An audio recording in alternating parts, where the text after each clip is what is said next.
Hi everyone. What do you think of the draw today? Champions League draw.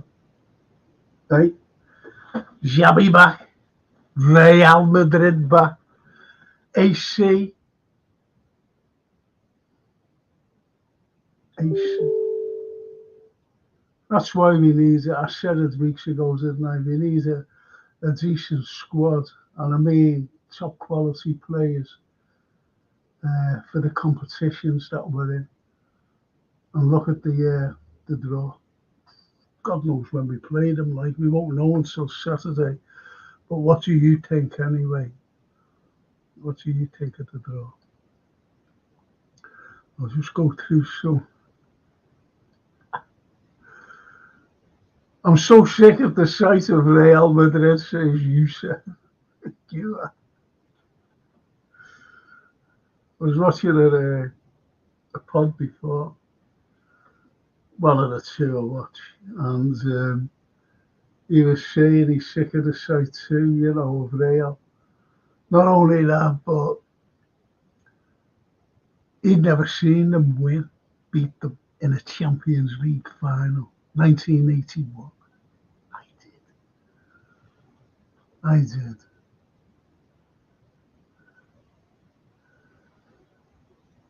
Return of Xabi Alonso, I reckon we beat Leverkusen, says Yusuf. Milan are getting a spanking as well, says Yusuf. I know this fella is faithful. Frankie boy, you must be made up. I hear you love Chiesa. I can't believe all the hype. I can't believe all the hype. I said on someone's, I said he couldn't wait to get him out the door. You don't realise, I know AC Milan fan, Juve fans, a couple of them, and they can't wait. They couldn't wait. He's always injured. Always looking after the knees. And don't forget, it's much tougher here. It's much tougher here than it is in Syria. It really is, believe.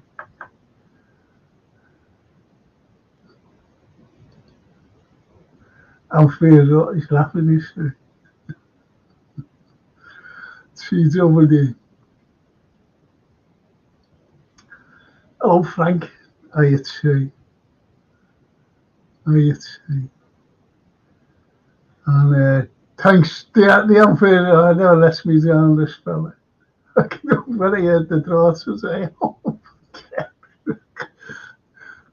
It goes down a treat.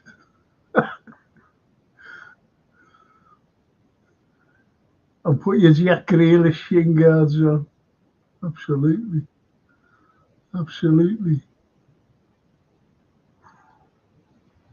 Nearly 700 subs. Thanks, Edward. Thank you.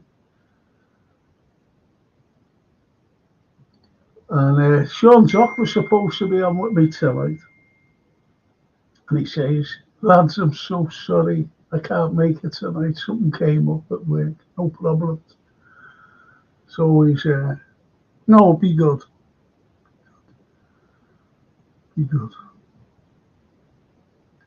Come on again whenever you feel like. Sure, no problem, mate. I'm looking forward to the Champions League, says TW. And the new format. Yeah, Steve Evans. Benvenuto a Liverpool, Federico Ragazzo. And he's saying, welcome to Liverpool, Federico lad.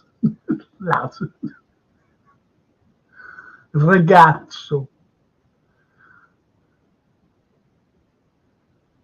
Spot on that, Steve. At least we haven't got to go to their place, says the T. I don't know, they're all hard. Every bloody one of them.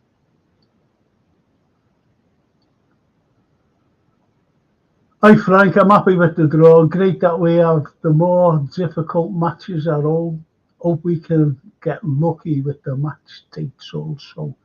This is it, and I think we've just got to look at the dates. They're the most important, to be honest. They are the most important. Say like we get Real Madrid the first game, that'll be tough. At home as well. That'll be very tough. Taz Reynolds, big up Frank. Do you think he should start Sunday or on the bench? He'll be on the bench. I don't think he'll start, to be honest.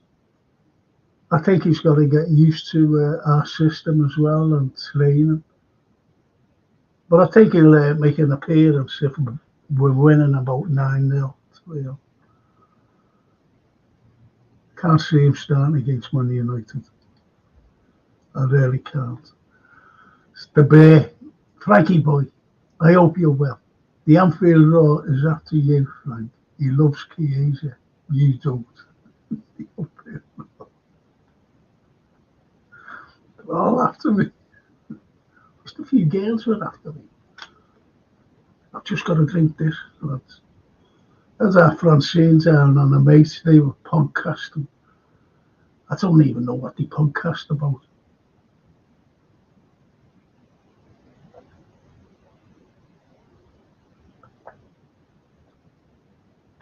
Excuse me about that. Excuse me. This is me bloody tea. Me tea, this.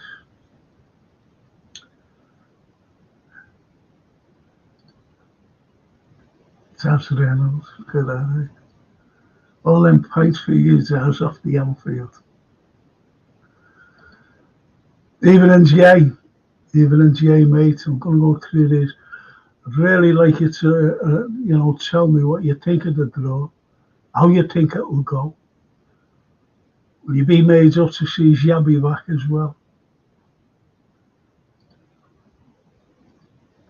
I might even go to the San Siro. AC. What does AC do? What no other club did either here or in Europe. What did they do? What was the first thing they did? And it was after April '89. What did they do?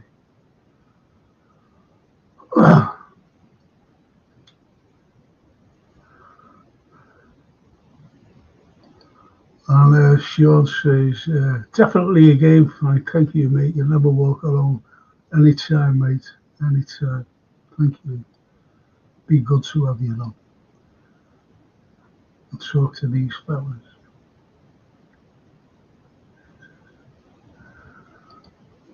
The outfield says, Scottish Bear. Frank doesn't know. We all know. We all know. There's already has a dig at Tagliatelle legs. Tagliatelle.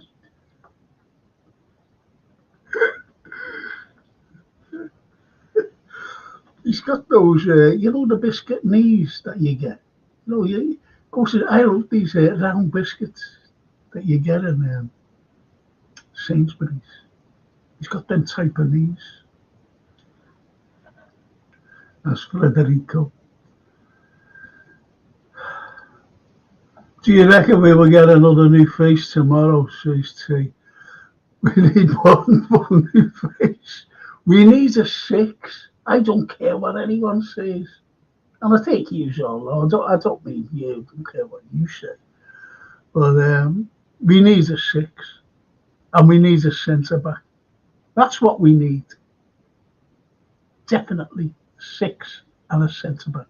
Got them two would be made up. But they have to be quality. We have to spend some money. This is like a free transfer, this thing.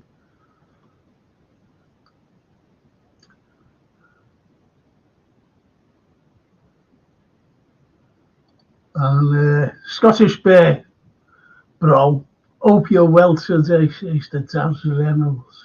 And of course they're all right. Everyone, they're all having a go at me.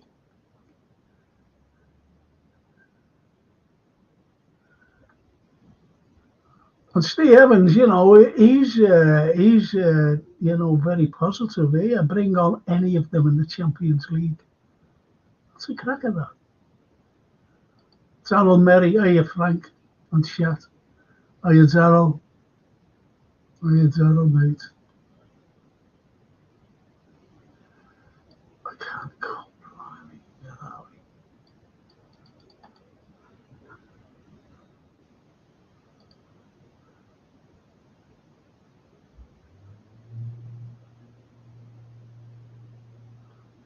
Oh, that's what I fancy was on there.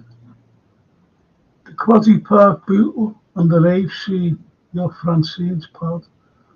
I didn't know. I never had a clue. They had Yvonne's daughter here, Sophia, was watching a Christmas film with them.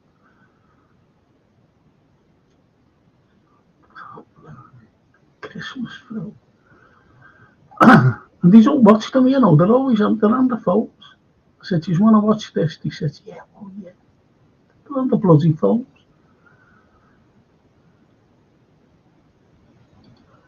Scottish Bear, Frank runs the risk of the right kickers. If I don't get him here, I'll get him in the King Kenny stand versus Real. He'll be there.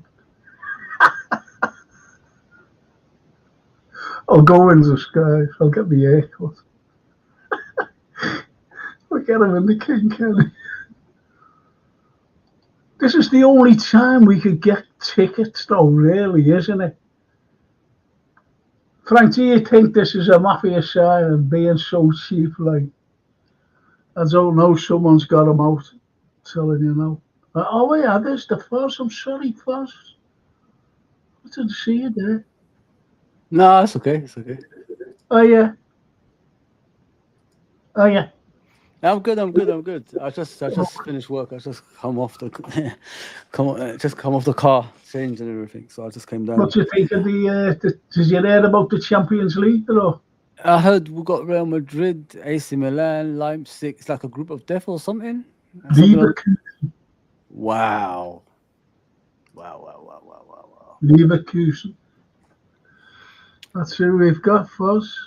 I don't know about this format. You know what I mean? I really don't know, Frank. I prefer the old way instead of this. Yeah. But it is what it is, isn't it? We've got to get used to it like everything else in the modern day. Yeah, well, that's why we were screaming out for players, top quality players. Joe Gomez is going. Will we get a centre back in? But it'll have to be even a better centre back than Joe Gomez. Yeah. This is what we've got to replace them with. Yeah. You see what I mean? Yeah, 100%. I mean, if the players like that, that's won a lot of trophies for Liverpool Football Club. You expect you expect something in return, don't you, Frank? So if we don't get anything better in return, then it just shows the club hasn't got the ambitions that we have. So yeah, I like Joe Gomez. I told you this before, Yeah, Frank, and I told the chat that before. You know what I mean? I've never seen a defender that has so much ability that can play in multiple positions. And last season, we even tried him as a DM. And I don't think he was that bad. I don't think he was that. I've seen worse DMs than him, to be fair, in the Premier League. Yeah.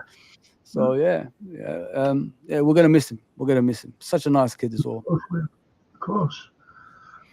And he's been loyal, very loyal to Liverpool. He hasn't come out and said, I want to transfer or anything. Yeah. George said, I'm keeping my powder dry with Chiesa. I hope he doesn't get thrown in early, as you rightly said. Let him settle first. Oh, have you got it? I told him I'll get it. I got it. He'll be amazing. I'm going to read it. I'm going to read it in the night shift. I'm going to start reading it. Night shift. It's so boring in the night shifts, isn't it? So I've got to read something that's exciting. So why not? Why not? Absolutely. Absolutely. What do you think of Chiesa? We got him now. He's happy. His family's happy. What a player, man. They're all going on about me because I said I watch Serie A. I'm a big supporter of the Azzurri, the Italian national team. Yeah. And I've seen him play on numerous of occasions, Yeah. and it's whether it's whether he fits in with us. To be honest, Yeah. I've seen a hell of a lot of Italians come over, and people are like, "Oh, he's going to be great. He's going to be great," Yeah. and Yeah. they never turn out great at all. They've You're spot always, on. you know, and it's a very different league, as you know. Yeah. He's got two very delicate knees. He Yeah. really has. Yeah. And, getting crunched and everything else by how physical Yeah. the Premiership is to what Serie A is. Yeah. Very physical indeed. So we'll just see. Yeah. We'll just have to wait and see. Yeah. Just have to wait. So I think you're right there, George. Let him settle in first to see the club, his new teammates, and our system. Absolutely. That's what I said before. Big up to the legend, Frank. Yes. Yes, Cedric. I Hmm. love that name. Love it. Some mad names on here, though. Herbert Long's brother. How does this Champions League work, Frank? Do you have to finish in the top eight? I just don't know. I really don't know. I really don't. I haven't a clue. I haven't a clue. I Even don't the think I don't think they set the rules in a way people can understand. I don't think they did that, Frank. That's why we're all confused. In no. the olden days, like Frank, football was just straightforward. You know what you're getting. Now it's like they're making it so complicated. This is the first time I think of my life I don't know what the hell we're watching. If you know what I mean, Frank. I really don't know what we're watching. Well, yeah, look, this the 12th, man. Bring him in. Because I think this is a very, it's a good comment, this one, what's on the screen now. And I want your opinion on that. I'm just going to say, 12, what's your take on the Champions League draw? Um, I did a live draw with JK earlier, and Lee was there too, and we actually my take on it. I would have I would have liked for them to have picked the draw by picking the balls out and picking them by hand, as opposed to they did it automatically. I don't know if you saw that part or not, but like they just basically they pick pot one and then they just let the computer pick the schedule or who the teams you're going to face. I thought that was kind of Yeah. because I mean Well, I think okay, I'm going to go straight to the fuzz here. Yeah. That's what Redbird says. Do you think the cheating bigwigs want City to win the Champions League? Have you seen their easy pot?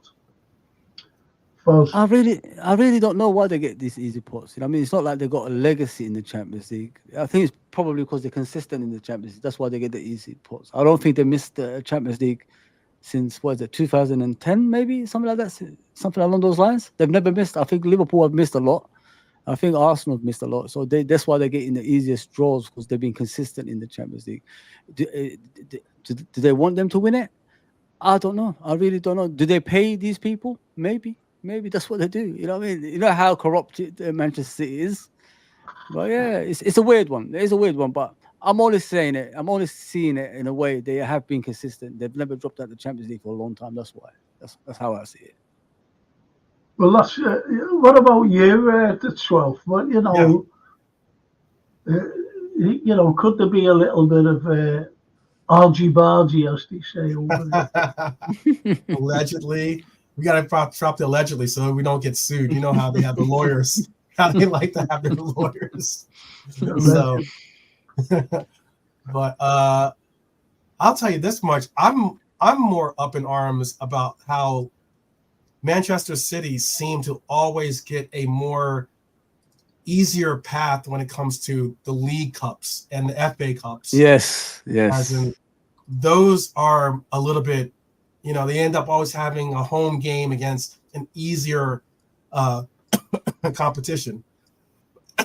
Excuse me.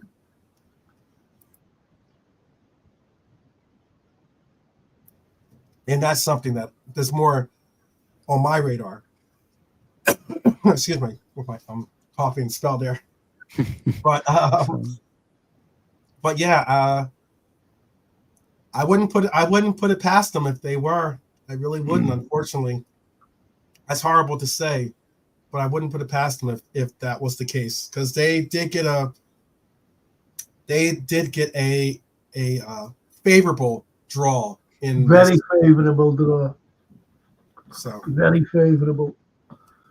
And don't forget, the likes of us, Real, Liverpool, AC. AC, We've got our draw, We have got it. I know we weren't seeded. And when that came, if Manchester City was in that pot, our pot, without us, that is, I'd say Man City have got a terribly hard pot there. Yeah. That's how I'd look at it. Well, that's the way I did look at it. But unfortunately, it's us, lads. Dick Hughes used to be a defensive midfielder. Yeah, I wonder if he'll put his boots on for us. And this is why we've been going on and on and on and on about a bigger squad. We're letting lots of players go. And I just said to the first 12 about Joe Gomez going, we have to replace him. Look at all the games that we have to play. Look at the game. And that's only the Champions League.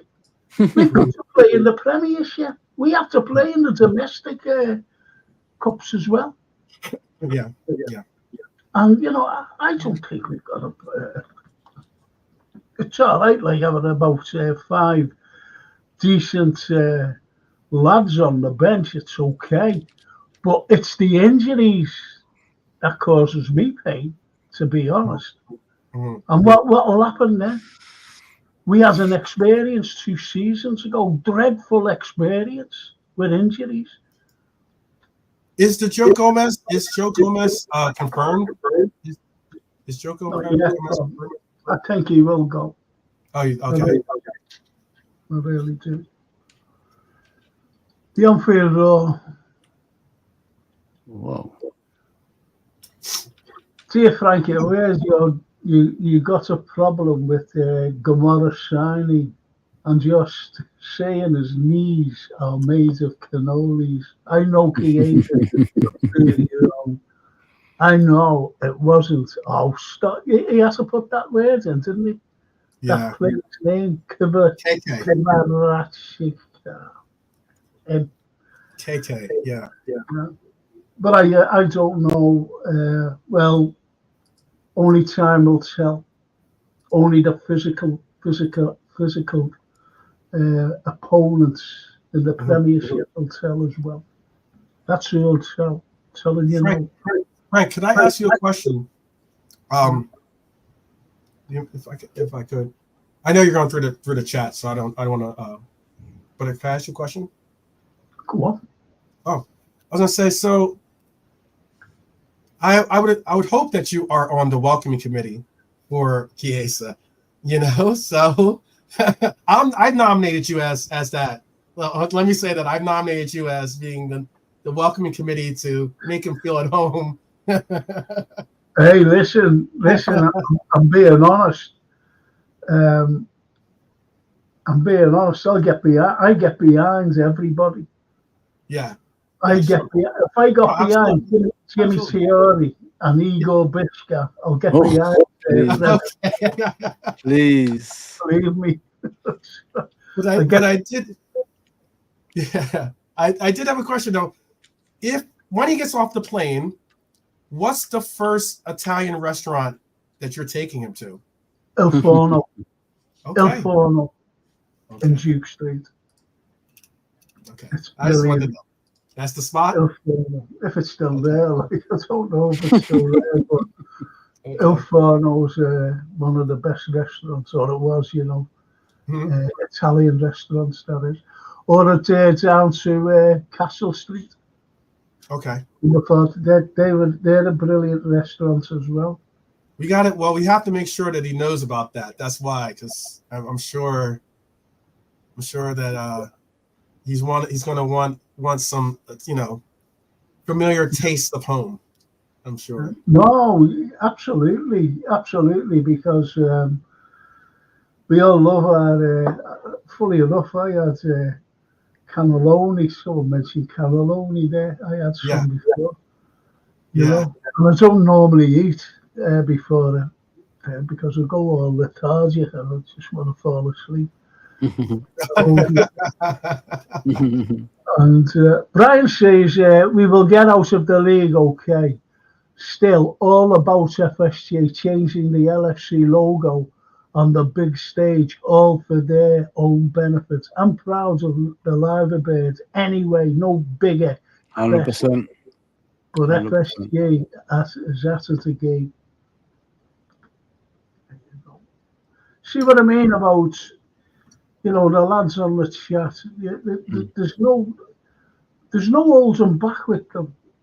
And, definitely, no holding back. Oh, yeah, there. Norman, the man, the myth, the legend, Fozzie. Oh, thank you, brother. Thank you. I appreciate that, mate. Super. Frankie, if you keep digging at Chiesa, you'll end up with biscuit knees, lad. Love you, Frank. Just a little fun, lad. Of course. Anfield, of course there is. Of course there is. I honestly, I hope he's great for us. I really hope it's one of the big successes. Yeah. So we can do that to the rest of the Premiership, for an 11 million deal. I'd love that.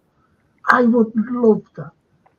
And I'll get behind Chiesa. I will. Yeah. I'll get behind them.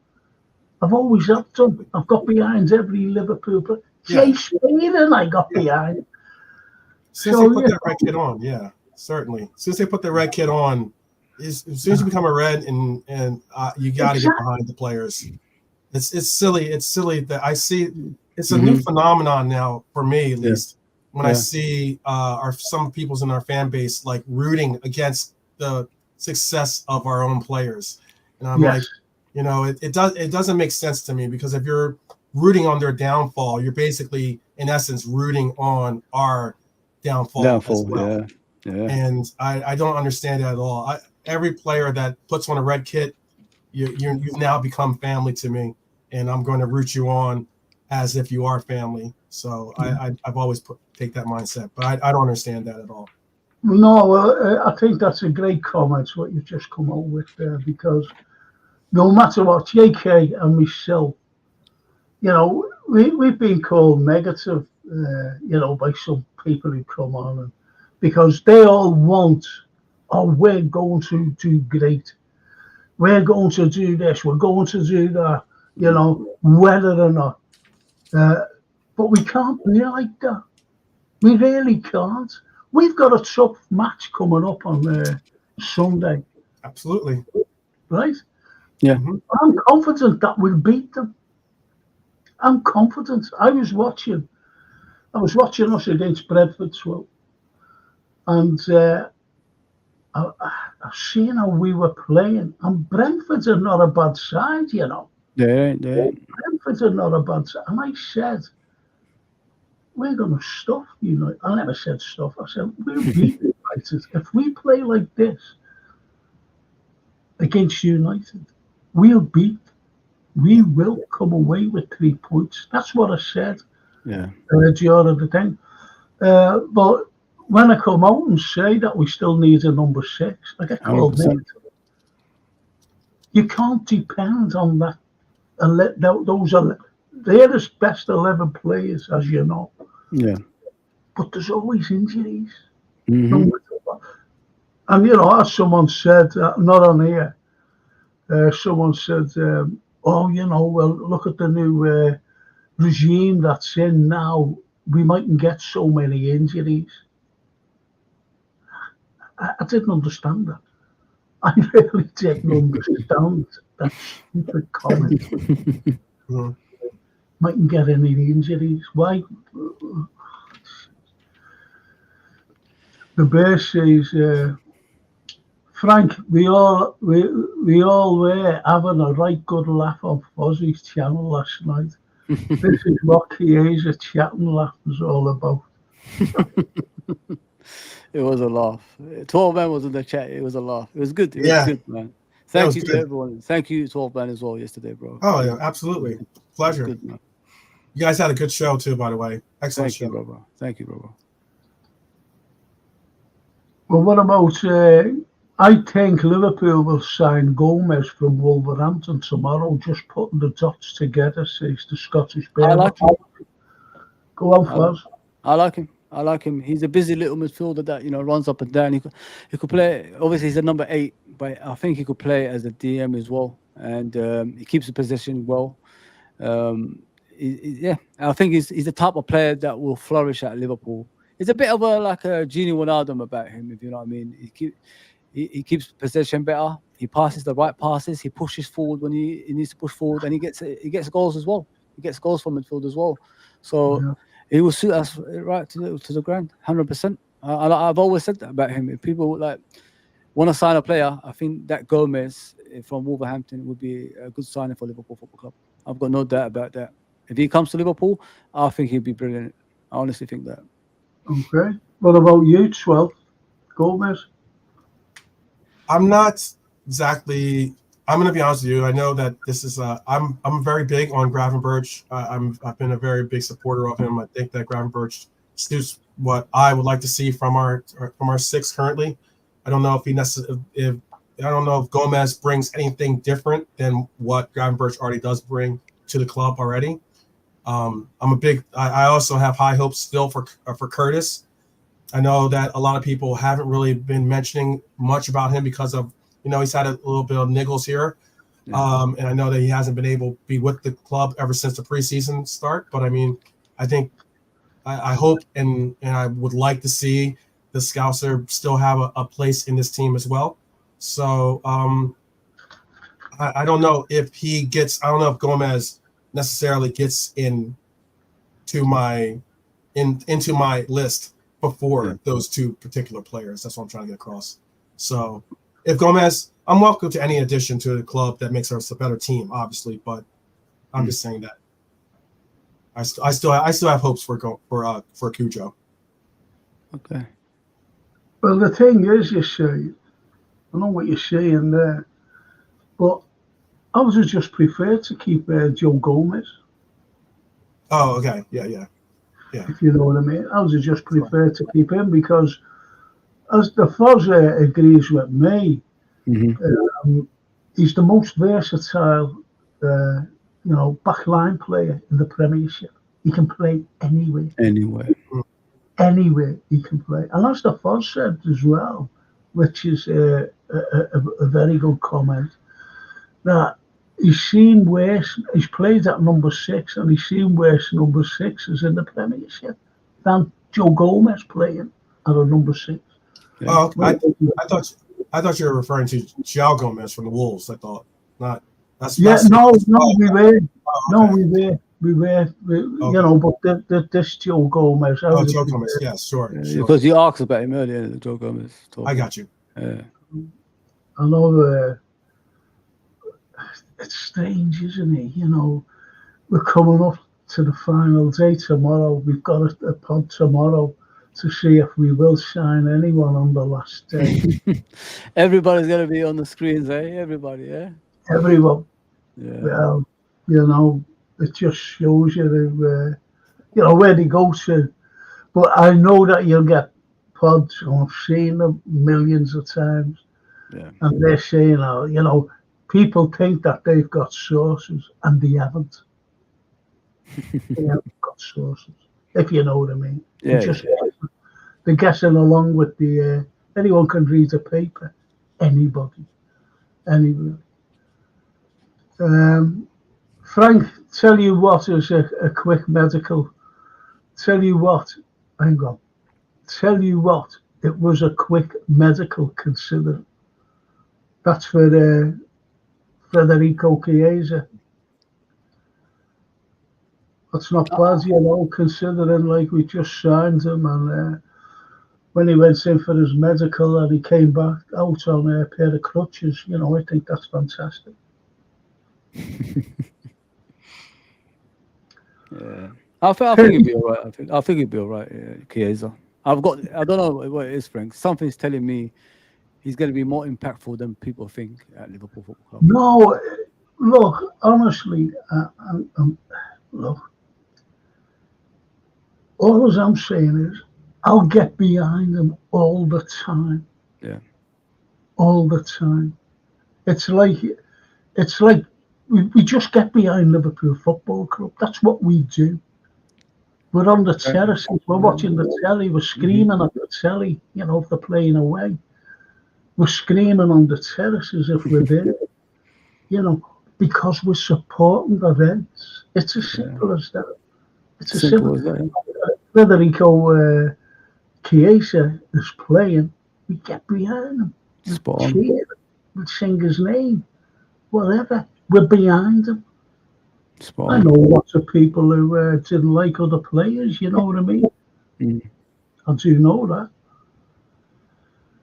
I've always said it, though, Frank. I've always said it, mate. Like you either support Liverpool Football Club or nothing at all. You know what I mean? It's not all about supporting individual players, is it? You got to support the team. Exactly. It's as simple as that. And you can criticise other players, but we have a right to criticise. Look, when we got beat by Atalanta, 3-0 at home. Yeah. 3-0 at home. The only criticism that Kelleher got was that he could have saved 2 of them easily. Yeah. That was it. But we got behind the lad. We never went, in the next game because the big man was injured. The big man was injured. We got behind him. Yeah. You see what I mean? But you can't really on some lads or whatever on chats. You can't say anything about anything. You really can't, unless people are at you right away. Yeah. What's that all about? It's opinion. The thing is, Frank, you always ask those people that say that, like, if you're like straight edge, as they say, if you're just positive every single time, how do you treat your own life? You know what I mean, Frank? Like, how do you? I mean, because you get both sides in your life anyway, in the middle, don't you? So you got to think about it like that. Why can't we have our opinions on Liverpool Football Club? I mean, we're supporters. We backed this team through thick and thin. We've been through shit down the years. Sorry about the language, people, but you know what I mean. We've got every right, like, to try to warn you in advance. If we're going to a crappy direction, we need to like pull together and try to get the team back to where it's supposed to be. Just to be successful again. Liverpool is built on success. It's not built on like being mediocre and people laughing at us and all that stuff. There's a reason people hate Liverpool Football Club, because they know we're the biggest team in England. That's the whole point. Can I also ask, Fozzie? I think there's a reason why a lot of people globally despise Liverpool, possibly is because of our unity, because of the reason why we support our lads. We support our Reds through thick and thin. Exactly. We get knocked down and we get back up. We show that never die attitude, underdog attitude. We're being the underdog, and we still fight for what we believe is rightfully ours. And I think that's something that makes others jealous. I think that's something that makes others envious of. They wish they had that kind of mentality within their clubs, within their heritage. And again, like, I know I'm going back and forth a little bit with the chat, with Steve in the chat, but I mean, like, you can say what you want about Adrian, but I mean, like, Adrian also is about playing the part or being a big part of the club and making a contribution at the right times. Yeah. Some people are going to end up not making out and doing us proud. I understand that. but it doesn't mean that I'm not going to support you in your efforts to get on that pitch and give your best effort. That's all I'm asking for. And if you do that, I'm going to support you, whether you're You the understand level where of player you think the person needs to be or not. Without Adrian, we would not have a Super Cup, for instance.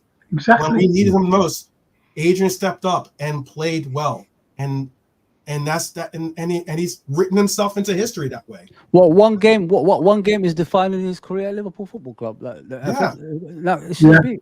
I mean, no, it shouldn't be. No, man. I was in that Super Cup. I actually went to Turkey to watch Liverpool in that Super Cup. I celebrated with Adrian. I loved it. I was with the Turks. I wore the Turkish hat. I was loving it. I got squashed outside the stadium. They're crazy Turks, by the way. Yeah, it was brilliant. They're cool Turks. Yeah, they're crazy, man. They're not. They're cool. Man. Evening, guys. 12, Big Fozzie up, and JK. Frank. Big up. Good evening, Jay. You're okay. Yeah, What do you think of it? I've asked the lads, and all even the chat. What did you think of the draw today, the Champions League draw? Oh, that was like a Champions League draw on steroids, you know? It's like, it's just madness. What's going on with that draw today? That was the end of the beautiful Champions League European Cup, as we know it was, It's so mad how what they're doing to it. It's out of control. It was difficult, yeah. Tall man did say he misses the balls coming out, innit, and getting. Done by humans, Yeah, picking up the draw. like the bingo way of doing it, Yeah, exactly, the bingo way, the proper way. Yeah, I think they said, like I was saying to 12 earlier about that, they said it would take like 10 years to do the draw if they did it like manually with humans. I'm like, as soon as I seen they were pressing that button, little druk button, I was like, yo, what they doing to it? It's like there's some computer randomly picking teams up out of the sky. Yeah, it's madness. That's madness. what I said too, yeah. Well, that's it. Well, anyway, the Scottish Bears says, guys, nearly 50 in the chat. Slap them likes, Liverpool faithful. Thank you, the Scottish Bear. Thank you. Thank you. And if you haven't subscribed, please subscribe to the channel. Get the algorithm up there. You're 15 away from 700, by the way. So let's get there. Let's get there today. Youssef. You have to finish in the top 8 between 9 and 24. Play in the playoffs, I believe. This is why we have to, say we finish in, like in the playoffs, if you know what I mean. And this is why you need a very strong squad. Yeah. Injury-free players. That's spot on. Injury-free players. That's what we need. That's what we need, honestly. What's your thoughts, guys? Like, can we challenge for the league this season and get at the group stage with this team? How about if we pick up injuries as well, guys? Like, you got to think about that. So if we don't buy anyone else, I'm saying, would it be a tough season? You know what, Fozzie? Like I was saying to Frank last week on the show about us being Liverpool fans, there's a reason behind it. And I never go into a Premier League campaign saying top 4 would do for us, I've never been that type of fan. I would never be that type of fan, I don't care if it's Mildred being the manager of Liverpool or John down the road. I don't know, it don't matter. It's like we're Liverpool and we play to win, So for me, this Champions League draw, or what the bingo we'll call it the bingo draw from now on. I eat up, So for me, I want to win it all. That's what we do, Exactly, man. Yeah, I was saying there before that we get, I know the lads were having a little bit of banter with me over Chiesa, and I said we get behind them, no matter who plays for Liverpool. And then the 12th came on and said more or less the same. No matter who wears that red shirt, he belongs to the family, and we get behind the family, and that's what it's all about. We get behind them, no matter who it is, no matter who. And you're the go-to guy, Frank, because as soon as I seen him, Chiesa, I thought, okay, Frank is going to be happy. He's Italian. We got one at last. We got one at, and then 12th was saying Frank's the go-to guy to show him which restaurant to go to keep him feel at home. You know. Yeah. So Yeah, exactly. I said, what's the best restaurant?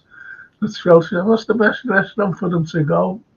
Il Forno, as I said, and 43 down or 41 down in Castle Street, you know, cheap and excellent Italian restaurants. But the other restaurants, you know, don't get me wrong, Italian restaurants are fantastic, but they're the top-notch ones. Are they like so I know that there's like here in America too, they have like the family style, and then they also have the kind that are more the fine dining style Italian restaurants.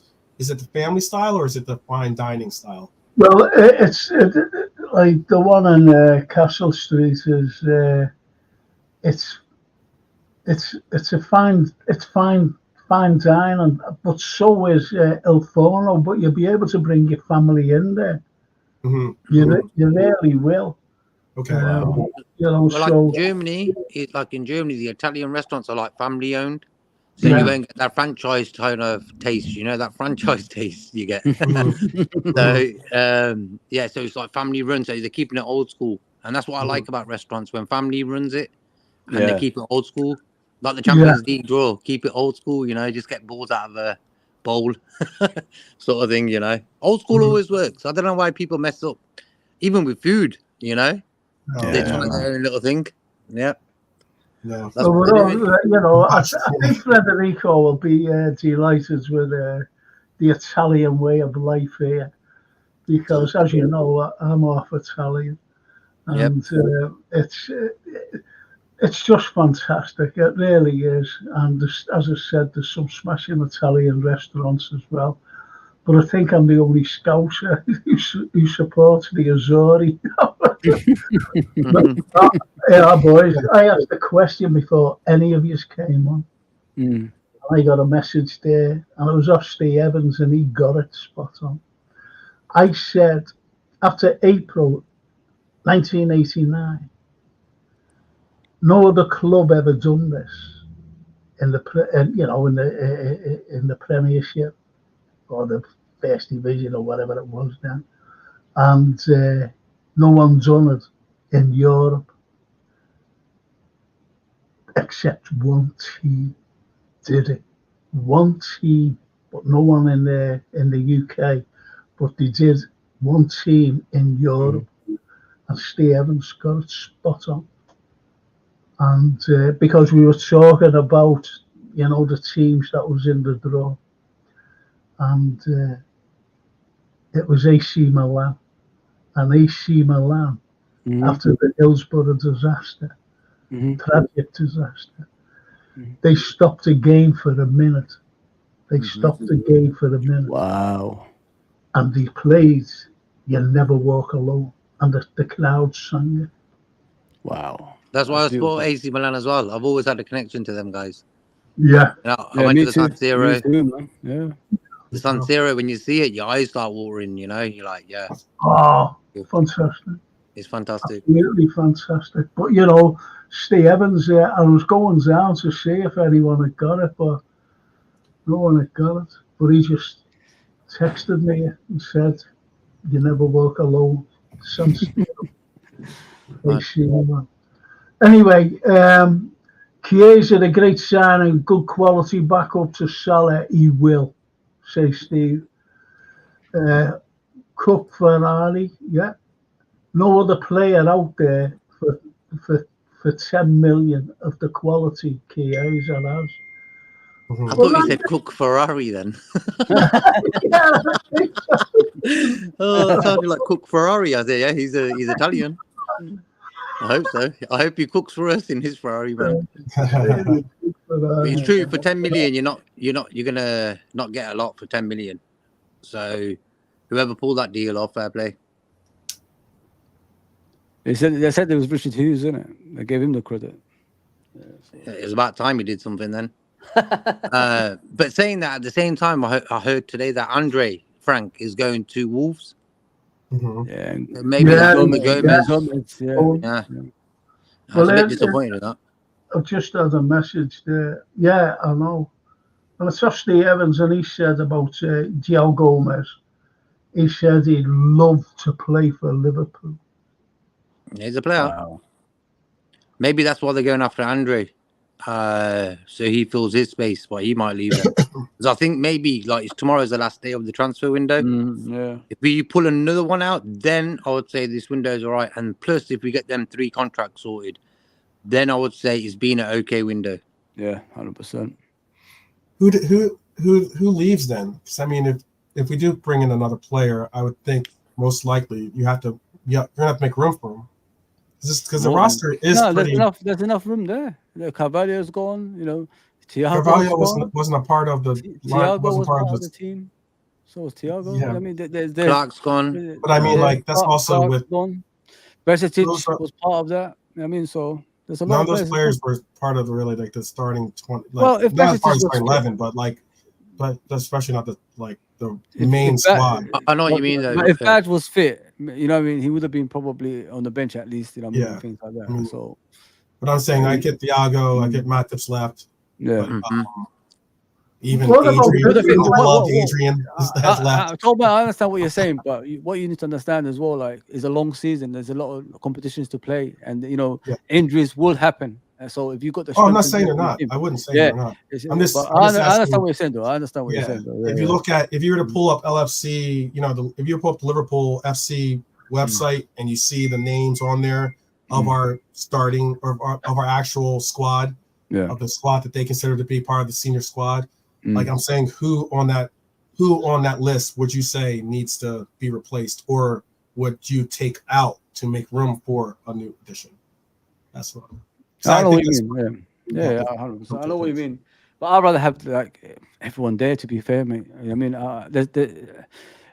everyone is just fight for their position, innit? That's what you need. Mm-hmm. I mean, like if that's the way, if you have a squad like that, 12 man, everybody fighting for each other's positions, you'll have a better season because everybody has to push themselves to the highest ability. You heard my comment. The highest ability, and then you will challenge even further for the titles as well. So why not, man? I got pushed back when I said I was happy to see Chiesa come, and someone was saying, "Oh, what about?" I think you guys were saying a little bit about Mo's gonna feel. How's that gonna make Mo feel? And I'm like, I don't care how it makes Mo feel. Yeah, it's competition for places. Mo have backup. Yeah. But you know what it is? I think the price tag sort of.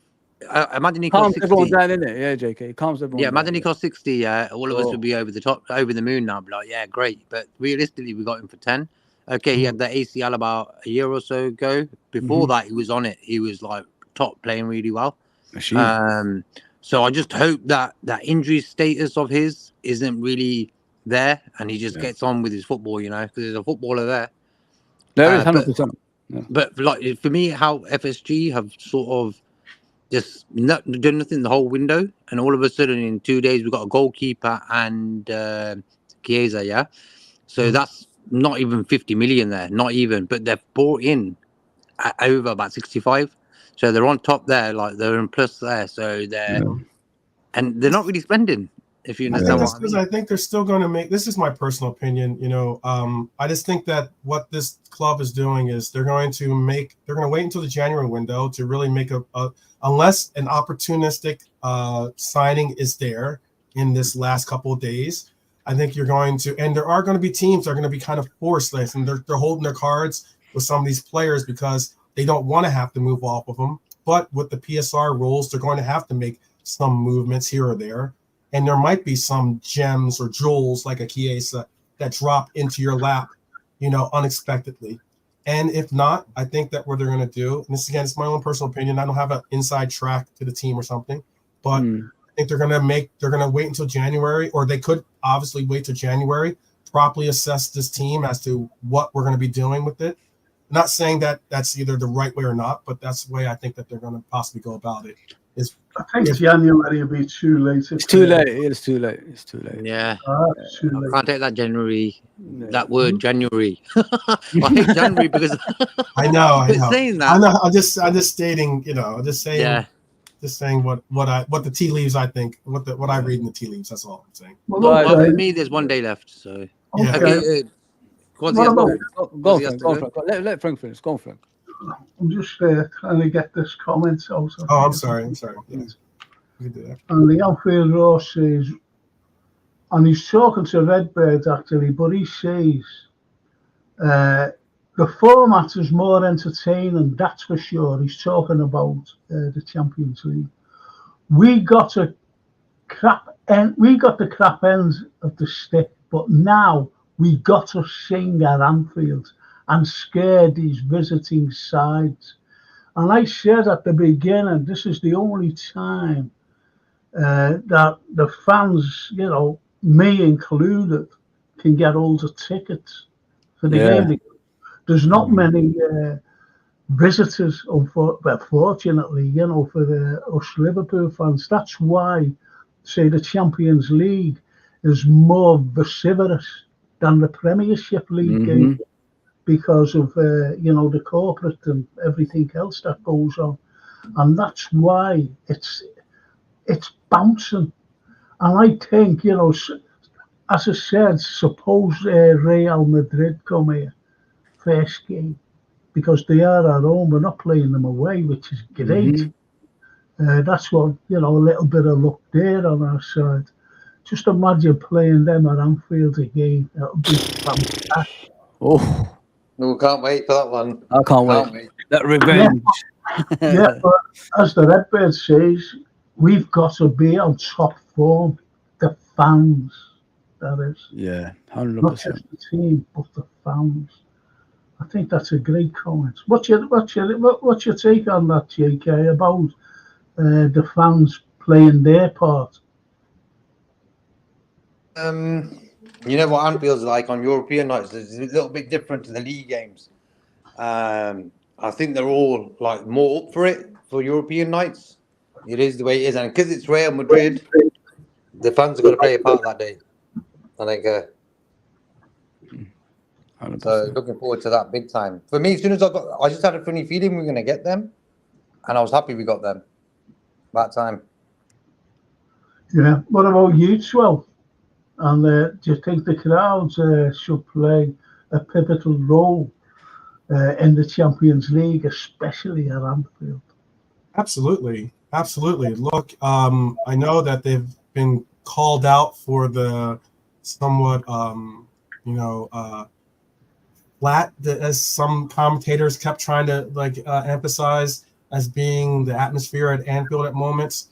But at most times, more than not, we often hear that Anfield is electric, no matter what club or what team we are facing. It should be that, because that's what gets us over the line in some of these cases when the team needs to find that extra gear, needs to find that something extra to get us in over the line. So it's going to be important, that we are. I think it's going to be very important that the crowds at Anfield are very supportive. I think they are. I think the crowds are certainly different. The crowd, the way they support the team is very different than sometimes you see online. I can certainly say that. But I also would say that the crowd and all of us together have to be very supportive of this club to get them over the line. I just really believe in supporting the Reds in general and making it a concerted effort. No, absolutely, but that's why as JK says, it's very different. The European games are very, very different because the locals are there. There's more locals go to them games simply because they can't get bloody tickets for the Premiership. Everybody's asking around, you see, if there's any spare tickets. But, they've got more chance of getting a ticket for the Champions League game at Anfield. And that's the bonus of playing, at home in the Champions League. And that's why we've got such a great atmosphere. Atmosphere in any European team. And Fozzie had to go, Frank, yeah? Sorry? Fozzie had to go? Did he? Yeah. He has his own show at 9. Oh, was he? Yeah, he just popped in quickly, so that was cool. Oh, isn't that nice? Yeah, top lad. Lovely fella. But anyway, Judge Seth says, Foz, UEFA really dislikes City, remember? They were the ones who wanted them out of their financial and stated they are guilty. The Premier League have accommodated them at every turn. That's some bloody comment, that. That's some comment. I think he was talking to, I think, come on, lads, what do you think? I'm talking to the, I'm so, I don't know where I am here. I just don't. So listen, like this game coming up on Sunday. Hang on a minute. Let's just see this. There's what I want to ask you now is before I go to this thing is this Saturday. I'd love your opinion on this referee. I forget his bloody name. I've been trying to think of his name. Oh, Anthony Taylor. What you think of him? He's a man. I mean, he's the Red Devils. He's the Red Devils' 12th man. You know what I mean? So I mean, like, unfortunately for them, or fortunately for us, I should say, yeah, it's I'm the most optimistic thing I can say about the fact that we still have Anthony Taylor, and I think someone was saying that.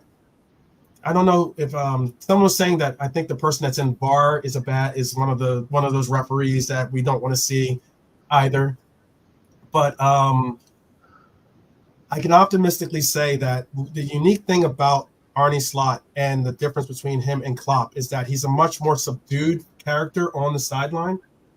So it won't be a battle of, I guess you could say, egos, for lack of a better word, between the referee trying to, hammer home his point against Klopp, which is what I thought a lot of referees tend to do. Yeah, absolutely. So I'm hoping with that not being an element in this game, I'm hoping that we can focus in on the football more, and they can focus in on calling the proper calls more so than allowing for some of the shenanigans to go and for the theatrics to be the key. Yeah, their crowd will jump on every decision, so he'll feel sort of pressured into making the wrong decisions. That's what happens in them type of games. The fans are on it, and the referee gets swayed somehow, Yeah. No, you're right. You're right there, because every decision that the crowds are up for it. Don't forget, Old Trafford, they're just like us, believe it or not. They're like us. They get on every decision. Absolutely. Be up. And referees could easily be swayed that way. Not only that, but also we've got this VAR, and I never trusted VAR. And being honest, I really thought when Mo Salah scored that cracking goal against Burnley, I thought that was going to be pulled for offside. I really did. Oh, you're talking about this year? Okay. Yeah, no, yeah. On Sunday, I really thought he's not going to get this goal. As soon as the game stopped and the cheering died down, and I thought might just get pulled up for it. Yeah, but what it was that guy's left foot. He sort of outstretched it. Yeah. So I thought, it's called. But you understand, it's taking that feeling away where you're pondering. Unless the guy gets the ball from the halfway line, dribbles past 3 and smacks it in top corner, then you don't have to worry about VAR or nothing. He's doing it himself. There's no offside. There's nothing, But for me, they just, you celebrate, football when they score goals. So they've taken that away. Mm-hmm. Well, the Redbird says, fun fact, Frank, Onana has let in 60 goals in less than 40 Premiership games. Hopefully, he will add to his misery by smashing them on Sunday. We'll add to his mission. And you wouldn't think that, would you? Look at that, 60 goals in 40 games. Onana's let in. That's something there. And what says a about lot about this? their back line, though, too, Frank. Don't you And agree? what about? Sorry, what did you I say? said it says a lot about their back line. As in, I know Martinez gets a lot of praise. I know Maguire gets a lot of glaze, I guess you say. But they brought in De Ligt. They brought in the youngster who, unfortunately for him, he got injured. I don't wish that on anyone, but De Ligt is now a player now that they're going to rely on. And it still hasn't brought any true certainty to their back line. No. And this is why I said to you, 12, when I was watching the Brentford game, and I said, Liverpool is going to beat Manchester United on Sunday. We'll beat them. And I'm convinced of it. I really am. I've never been convinced, by anything, but I am convinced on Sunday that we're. The only time I was convinced at one point was when we beat them 5-0. Oh, yes. We'll win. I said, we'll win comfortable. That 5-0 was absolutely unbelievable. And it could have been more. It could have been a lot more. But anyway, Steve Evans says, I don't know whether you know about this, boys. That video at Euston Station.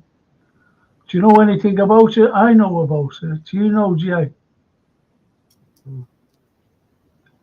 No. Do you know anything about it? No. What is that? What it was a gang of Everton fans screaming at the players. Oh, yeah. At the train station, yeah? That was shocking, bro. That was mad. You just don't do that. No. I've never seen anything like it in my life. I've never experienced anything like that, not with Liverpool fans. At least, we all have a moan, obviously. Everyone has a moan. But we wouldn't go that far. Of anything. And I think it's disgusting. And as Norman says, Goodison Park prisoner cell blockage.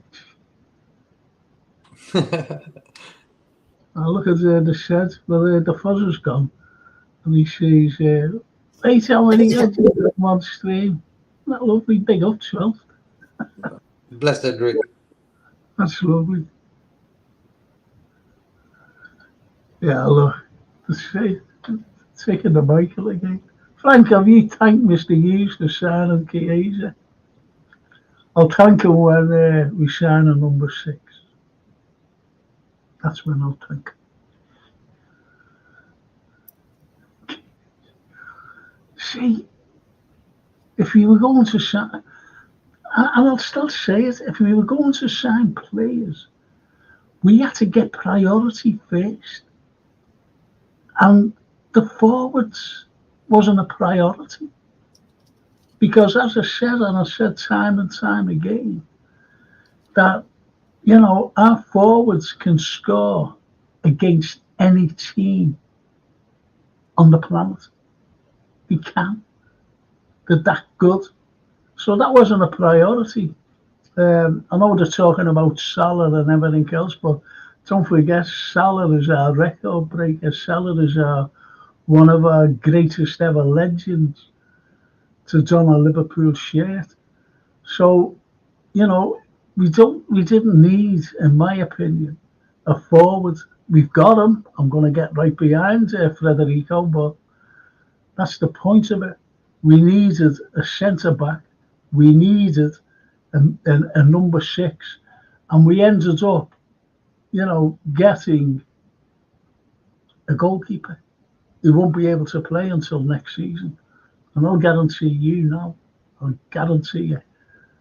that he'll be loaned out next season because he can't do it this season to Bournemouth.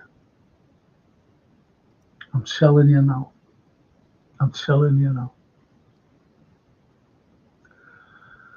Frank and Panel, what about Matt O'Reilly? Yeah, the Celtic lad, 9 minutes into his debut, on a tackle surgery, out for a possible 18 months.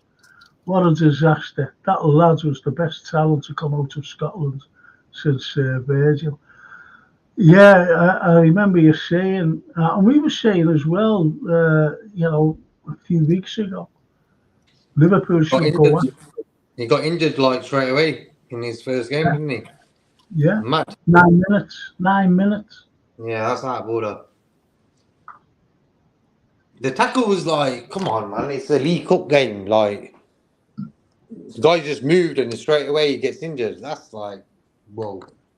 But that's the point of the Premiership, and that's what I kept saying about Chiesa. No matter how you look at Chiesa, he's injury prone, Of course.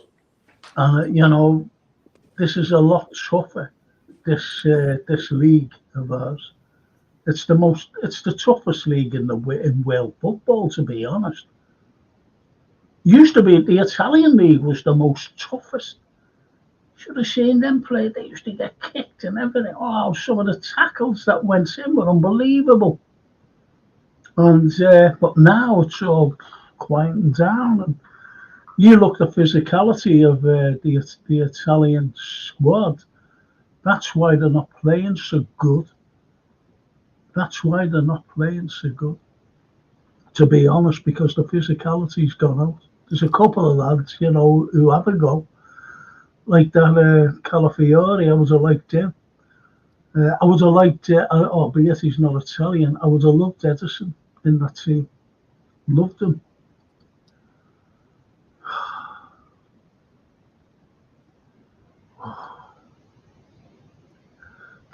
I'm not even reading that out, Anfield. I'm not even saying that, mate. Ego Bisca. God, Jesus. Yeah, Steve Evans says, get Chiesa to Papletta down the Baltic. Imagine Meatball Molly's face. Gaff food looks boss like, oh, stop it. What's going on? Yeah, boys. Here's a proper comment. 12th Fozy chat. How are you? Says Richard. We need a DM, a CB. But he just says he just doesn't like FSG at all. Mm-hmm. Many thanks. What do you think? Do we still? Would you be happy if tomorrow, 12, and we got in tonight or tomorrow we got in a 6 and a centre back? Would you be happy with that? If we got a center back and I said in the chat. And we did a double. I would love to do a double dip into the Italian market, since apparently we're going in for our Italians. I'd go for Bastoni, and I'd make a real definitive mark for the club going forward to say that we are all in for this year, for this run, for not only the title for the league but also for Champions League as well. And I think that we could do that, considering that. I know that they're having some financial issues with their club, and they would certainly take a nice bit of of the sterling, right? Of the sterling, yeah. Sterling persuasion. Yeah. See, I'm not. I know this will sound stupid, but it's not really. He's a proper Italian. He loves in Italy. Mm-hmm. He really does, and he's one of the star men for the Azzurri, as you know. The Italian squad. He's one of the star men, and the Italians love him. So we mightn't. Maybe the club would be persuaded to let him go if the money's there. But Bastoni could be a little bit different. Might be, I don't know. So. Not that he's scared of the Premiership or anything like that. He's not that type. But, that's why I've never... Well, I have mentioned him a couple of times, but I'd love him over anybody, Bastoni. I'd love him. What about you, JK? What Richard Hutchinson says about, hoping to get a DM and a CB? Like when you see Andre going to Wolves, and then that Gomez is rumored to come to us. I'll take him, and I'll take Bastoni. Them two tomorrow, sorted. Imagine that. Oh, double dip. Imagine that. Yeah. What if that happens? I'd be absolutely. I'd just say we'll win everything. Mhm. That's what they mean to me. Those two lads, really, honestly.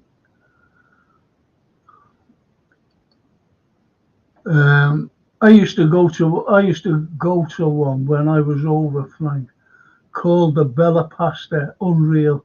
Give Chiesa a big bowl of Scouse beetroot on top. Absolutely, I'd go along with that. I'll bring them down to my mate's cafe, which is called Maggie Mays. Get the best Scouse there. Maggie Mays, fantastic.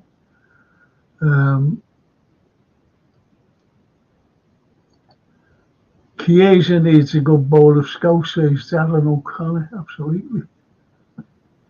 I could do with a bowl myself. To be honest. I could do with a bowl myself. My mum used to make lovely Scouse. An Italian saying, if you're having an Italian wife and mother, you never need to eat at a restaurant. There you go. That's certainly true. My mum, and my grandmother. There you go. Well, There you go. Mamma mia, I make a little family recipe, and it's good. Mhm. I can half make it. It's really, really good. And when I make it, if anyone's in the house with me, give them some, they go, wow, can I have some of that? How do you make that? It's the sauce, really. It's the sauce that makes the dish. And it's so very, very basic and cheap. Incredible. Keep it And do you simple. know what the ingredients is? Mhm. I'll tell you what the ingredients is, boys. One ingredient. That's just. But you've got to. Sorry? Oregano? No. Okay. No. I'm going to surprise you. Go on. And it takes. But you've got to use the right amount. And I mean the right amount. If you use the wrong amount, you'll spoil it. If you know what I mean, right? And do you know what it is? That's olive oil. Oh, He's got it. you cook it in olive oil. Mhm. But when you're making the sauce, right, you cook the meat in olive oil. That's what I always do.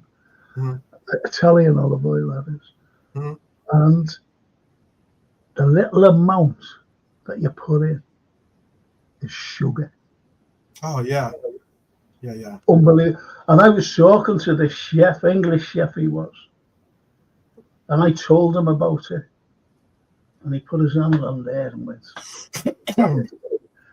he said, do you know what I put in it? I went, what? He said, maple syrup, a little drop of maple syrup. And he was with his girlfriend or his wife or whatever. And she went, oh, it's lovely, you know. So I said, oh, well, that'll do, mate. I've never used maple syrup, but, a little bit of sugar. But it's Yeah, I've done Italian sauces like 7-8 hours on the cook, just like, and then leave it till the next day, and then use it. That's the way to do it. Yeah, I think that's Mary Poppins' suggestion too, right? Spoonful of sugar. Isn't that how it is? I've heard that one as well about the sugar. Just a spoonful of sugar. It's incredible. People go like that. Oh, you don't put sugar in, but they don't know what I make because it's a family recipe. It's a family recipe, and it's so basic. I might do it one day and tell you so. Yeah, it'll be funny. Invite Gears around. You know what I mean? Yeah, Federico. Federico coming around, Franks sorted. that's right. I always remember inviting Chris Lawler around and Ian St. John. and George Sefton, believe it or not. Mm-hmm. And you know, I said to a mate, just like say like one of you two lads there, or one of the chat. Yeah, I could come around. I want to see you in a minute. Just come around. And so when he said, "Oh," he said, "Oh, well, all right then." And he came around. I said, "Yeah, come through." And it was summer. And sitting in the back was George Sefton and Ian St. John. Mm-hmm. Oh wow! And Chris Lawley. He came out and he looked like, honestly, he just looked like that. Looked over by me, looked who was sitting there, and turned around and walked out. So I had to go out. I said, "What are you doing?" He said, "Am I dreaming?" He said, "Am I dreaming?" And I thought, that was Ian Golder. That's the lad named Ian Golder. He couldn't believe it. So I'll tell you a funny. I said it on my channel a couple days ago when the announcement came out that we're getting Chiesa. There's a clip that I saw where someone was asking him the time-old question now of, Scholes, Lampard, or Stevie, and he answered. He's like, he goes, "In my midfield," and he goes, "Stevie G." And I was like, okay, he knows where his and this is long before obviously he was ever really coming to Liverpool, but I was like, yeah, he knows he's a good one. He's a good one. As soon as he said it's surprising. Everybody's got a little story, and that was my little story, for this big lad, Ian. He's a season ticket holder, and he came around and he just looked at what. Am I dreaming? I said, "No, come in, shop that. Have a beer."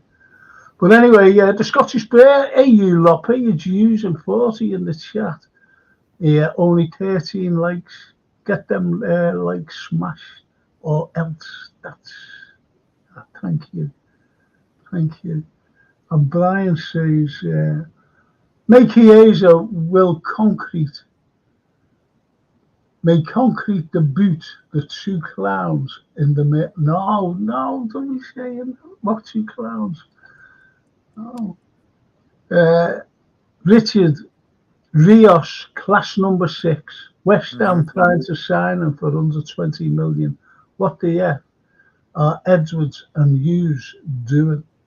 Yeah, that's true. That What about him? 12. He's a good player, very good player. I mean, like I've said that he was on one of my short lists. I love myself some Colombians when it comes to the play of Colombia, and he is a talented player. Definitely talented player. I don't know how it'll equate to playing in the Prem just as of yet, but very talented player. Had a really good Copa as well. that's the thing. Yeah, he had a good Copa, and that's when I really noticed him and stuff. And if West Ham going in for 20 million, that's like, come on. These clubs, they always do sort of good deals like that. They've got Paqueta pretty cheap as well. Kudos. Yeah. That's the guy I wanted at Liverpool. The guy who works sporting director for them guys. The German lad. I wanted him because like them players like Paqueta, he was going to go to Man City for 100. He was ready to go, but it didn't work out. But that was the price he'll get for him. That's mad. So would you go for Rios then, JK? For now, like I would go for him because he's an international. He's playing for Colombia. He had a good Copa. And if you look at the price, if he's going for under 20, like that's what I mean. It is madness. It is. And don't forget, he's got a Colombian teammate as well here. There you go. Yeah. That'll be fantastic. The one who scores first on Sunday. There you go. There you go. Under the radar, well, it does, right now, because we're all looking at the players. I mentioned Edison. Baston. Mentioned them. But that lad, until now, has gone under the radar with the chat. just before I go forward line looked dangerous. We need to sort out the midfield and defence, and that's what Richard Hutchinson says. I can't agree with him more. I really can't. And Chris says, if it goes the way they want, the stadium VIP boxes will just be backed up with A1 noise in the background. The fans are already too quiet. And he's right. He's right.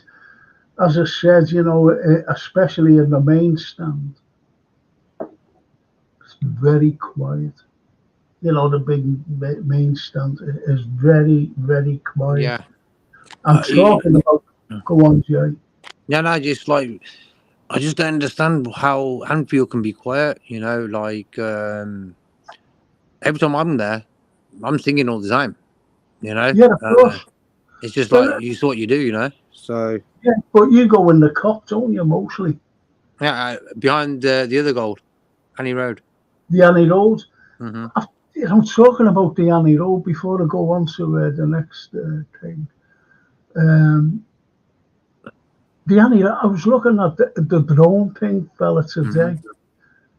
And you know what? They had seats right up at the back, the lower end of Annie Road, right up at the back for the Brentford game. But half of them were missing going along, straight along. They've taken them out. And they still haven't fixed them. They still haven't put window sills in. Some of the brickwork is absolutely horrible. Yeah. And I mean, horrible.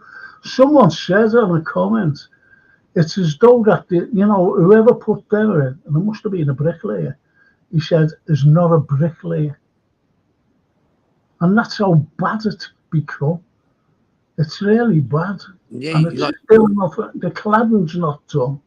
Yeah. God knows what they're doing there. It's ridiculous. It's shocking.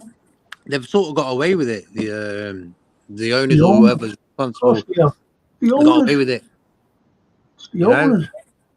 Yeah, because think about this. Look at that. That's meant to be finished this time last year. That was meant to be finito. Still, it's not done, Plus this transfer window we've had. There you go. Come on, man. Yeah. Come on. Well, as Steve Evans says, when we say we get behind the place, because I've been getting through a little bit of stick over Chiesa. Does he get behind Balotelli? No, Frank. We had no choice. Oh, it was hard. It was hard. Mario. Big bad Matt. And you know what? He had talent, Probably wasted. Yeah. He just couldn't be bothered playing football. He just couldn't be bothered. Yeah, but that's more down to do with his attitude. When he turns 50, I think, of course, he's gonna think, you know what? I wish I never wasted them last 15 years of my career. He'll do that. He's gonna, because like at the end of the day, he's running around probably today, even. You know what I mean? No problem. Yeah. But as soon as he gets a bit older and that, he's gonna think, you know what? Regret. I wish I did more in this career. I have more. Like he was playing up front for Italy. Come on, So he never did nothing there. No, he's just Mancini. Really called him out, didn't he? When he was at City, he called him out, and I think he struck Mancini. I think he struck him. Actually struck, and that was it with him. That was it. You don't do that, no matter who you are. And does he get behind Balotelli? I have to admit, the Enfield Roar is laughing his little head up. No, I didn't. I didn't like his attitude at City. I just didn't like his attitude at all. No, I didn't.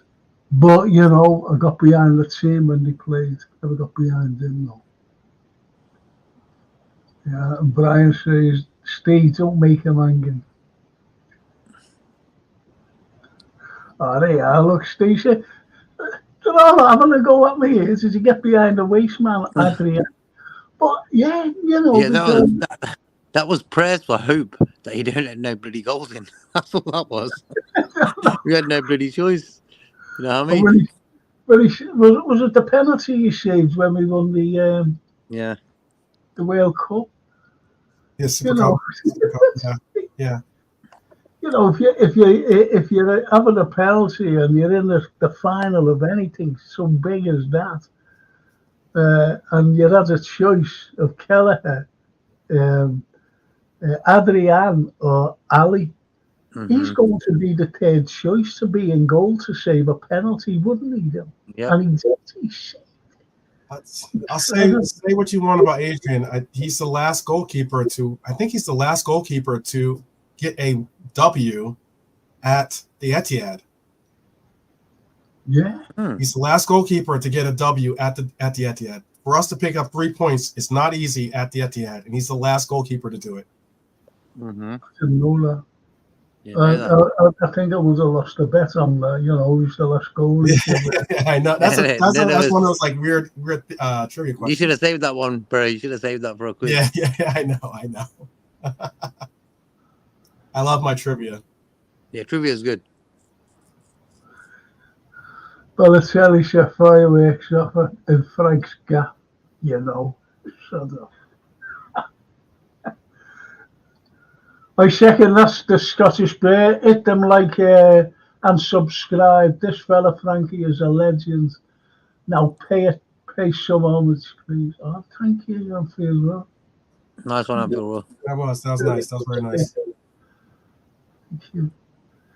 When I, you know, as I've said many times, yeah, look, Neil Brother, the money Liverpool got for Solanke is money used to purchase Chiesa. FSG haven't spent a dime. No, they haven't. Oh, I forgot to add that to the plus. You know, the Solanke money as well. Mm-hmm. So that was 10%. So that's about 6.5 mil added to the wallet that we've got coming, money coming in. So it's probably around 70 then. We've had come in. We spent 30 million on the goalkeeper, I think. 10 on this guy. So yeah, so that's 40 million there. So we're still up about 25 mil. Good business, don't get me wrong. But do you want a bit of news? Well, I've just go on. As long as it's true. hope it's true. The same jet that got Chiesa, hang on. The same jet that brought Chiesa to sign has left John Lennon Airport saying the Varela deal is done.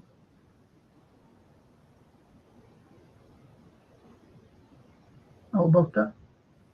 Varela. Mm-hmm. There's Italian things getting on now, isn't it? But you said that in your 12th about the Italians. Yeah. You said it. Hey, you know. They're trying to cheer Frank up, aren't they? They want Frank back at Anfield now. He's got no choice. He has to go. He has to go and support his brothers. Right. If that's true. Steve says we have some bojos in the live chat. They can't find a thumbs up like button to help Frank channel out. 43 in live chat, only 14 thumbs up. Thank you, boys. I really appreciate it. You know when you say that, when you say it. I like Nuri at Wolves, says Steve. Glad Fawzi mentions Ginny still not being replaced. No, he hasn't. No, he hasn't. It's and interesting. Richard Hutchinson. Frank was behind Cisse, Aquilani, Balotelli, Markovic, Karius, Carroll. Oh yeah, that goalkeeper. I was there at the memorial when he was laughing. I didn't see it, but it was shown on the telly. Kincheski, Diouf, Baronin, Barini, Keita, Aspes, Benteke, and Darwin. We get behind. I don't mind Darwin. He might be going. Man. I like Darwin. I like him. He's a character, you know. Yeah, man. I wish him the best. He's got pace and he terrifies defences. And he does score goals. He does score. He knows where the white of the goal is. Albeit he hit the bar and the post and everything else.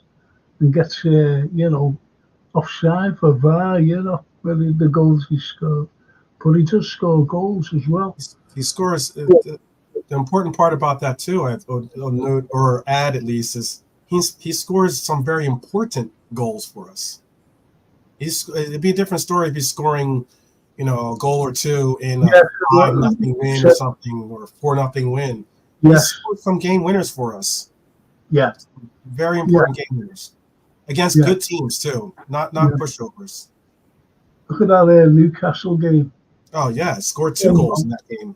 2. We were getting beat 1-0. We were getting beat 10 men. Yeah. And 10 men. Yeah. People forget about the 10 men. Came on and pretty much single-handedly saved 3 points for us in that game. In the Forest game against Nottingham Forest, a game that they were pushing and prying and trying to use every device they could to get through that game against us. Absolutely incredibly placed header to win us that game in the end. Very important goals. And that's what I mean, bro, is that when I see, when you see people like Darwin, you've seen that he can do it. It's not like he's never did it. He's not scored once or he's never done nothing. The guy scored some good goals. That little lob against Brentford when Jota did that for me, the assist of the season. Oh, that was brilliant. Football at his best there. And the way he just lobbed him.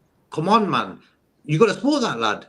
The guy's got talent, He just I think people lost patience in football in general. Back in the days, the manager will get 2 years minimum, Nowadays, 4 games. That's why, JK, that's why I said earlier, if you put on that kit, I'm backing you. There's some people that don't like these players before they become a Red. Yeah. Now they are a Red, they keep that agenda going. Yeah. And they keep that negativity, and it's just like, what are you doing? Yeah, exactly, bro. It's like, are you supporting Liverpool? Because that guy's paying for Liverpool, so you better back him. Liverpool now.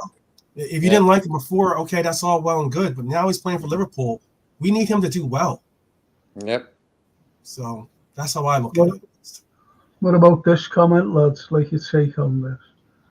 Playing away at United with the Manc referee and VAR. Would that be allowed the other way around?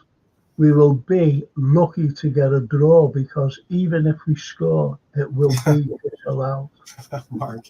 We talk about negativity.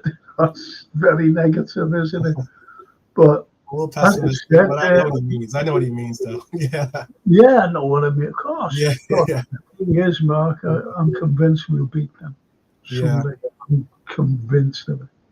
I'm really convinced of it. Yeah. It's going to be very hard. It's unfortunate. A lot of the referees, Frank, if you, there was a piece done that it basically showed where the majority of the referees, and I know because I believe Brian has mentioned something about it to me every time I bring this up, but the majority of the referees in the Premier League are from 2 distinct locations. They're from Manchester or they're from London. One of the two. And it's like one of those situations where you're like, okay, can you not get any referees from another part of the? I know it's a pretty decent sized island you got there. So there are other sections of the island that could produce some referees. And you've thought about that. Yeah. You know what I mean? Look at the locations that these supposedly top referees come from. Right. And you're right around the Manchester area and around the London area. Yeah. You're so right. You know what? It's about time. In the Euros, for one of the games, there was a referee from Bolivia or Colombia. One of the was it Uruguay? One of them countries. I can't remember exactly. But it wasn't a European-based country, so he had no connection to any country there, So he refereed the game so well. I said, there you go. If you want to sort the referee situation out, what you need to do, you transfer the German referees to England and the England referees to Germany. There you go. That's the only way they're going to fix that referee decision. There's too many connections, bias, Mm-hmm. Mm-hmm. in England. Okay, I'm going to read out a couple of this one and a couple here, if you don't mind. Frank, like you, I am old enough to remember back when a six like Emlyn Hughes or Alan Hansen played as a centre back, not as a DM. Absolutely, that's a good one. And I'm going to just please, I can't get it. You see, right? I've gone beyond it. Hang on. Oh, Jesus. Missed it. Sorry there, boys. Just let me.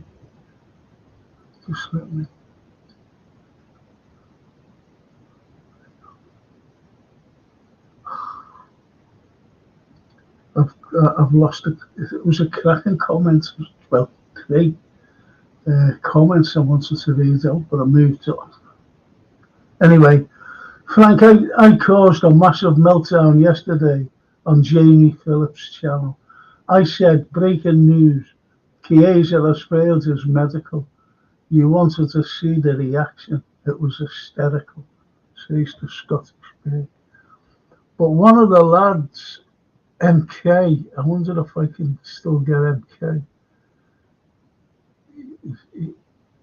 Oh, Myra Page. Hiya, Myra. Oh, if you're still with us. Hiya. Very nice to see you. Oh, lovely. Thank you, Myra, for popping in. See little Frank. Oh, lovely. And just, he said, I'll tell you what he said. He said that he was on some pod and he said about, about Chiesa. Was it about, I forget what he said. And, he said about, we've got to keep, like, I'm paraphrasing, we have to keep injury free because we haven't really got the squad and depth unless we buy players. That's what he said. And he was lambasted for it. He was lambasted by getting called negative. You're too negative. He said it was absolutely nuts. It is, that's what I mean. If you try to express an opinion, if you try to express an opinion that concerns you, and you come out and say it, you just get lambasted all the time and get called negative. And it's wrong. It's not negativity. It's your passion. You want the best for Liverpool Football Club. Sure. I get it. It's not an easy conversation. It's not an easy place to be. If you speak, I've already seen it in the chat a little bit from I think it was Steve or something. Like, I see it. If you speak openly and freely about your own opinion, we often find ourselves getting into these tribal style divisive mechanisms out there. And I don't think that that's really the greatest place to be if we're trying to have a really positive or some type of discourse, a positive discourse, at least that. We can all have different opinions, all have different tactics. I think we all want the best for our team, though. I don't think anyone wants our team to do poorly. And if we can have conversations, we will all be open to it. But if every time we have a conversation and we say something, we're either pro this person or pro this company or pro this player or pro this or that. It's just a matter of I'm pro Liverpool. That's as simple as that, And I want to have a conversation with you. I want to be able to voice my opinion, and I want to respect you enough to be able to hear yours. That's all. Not get shouted down, not get called different names and this and that, or unrightfully labeled this person or that kind of person.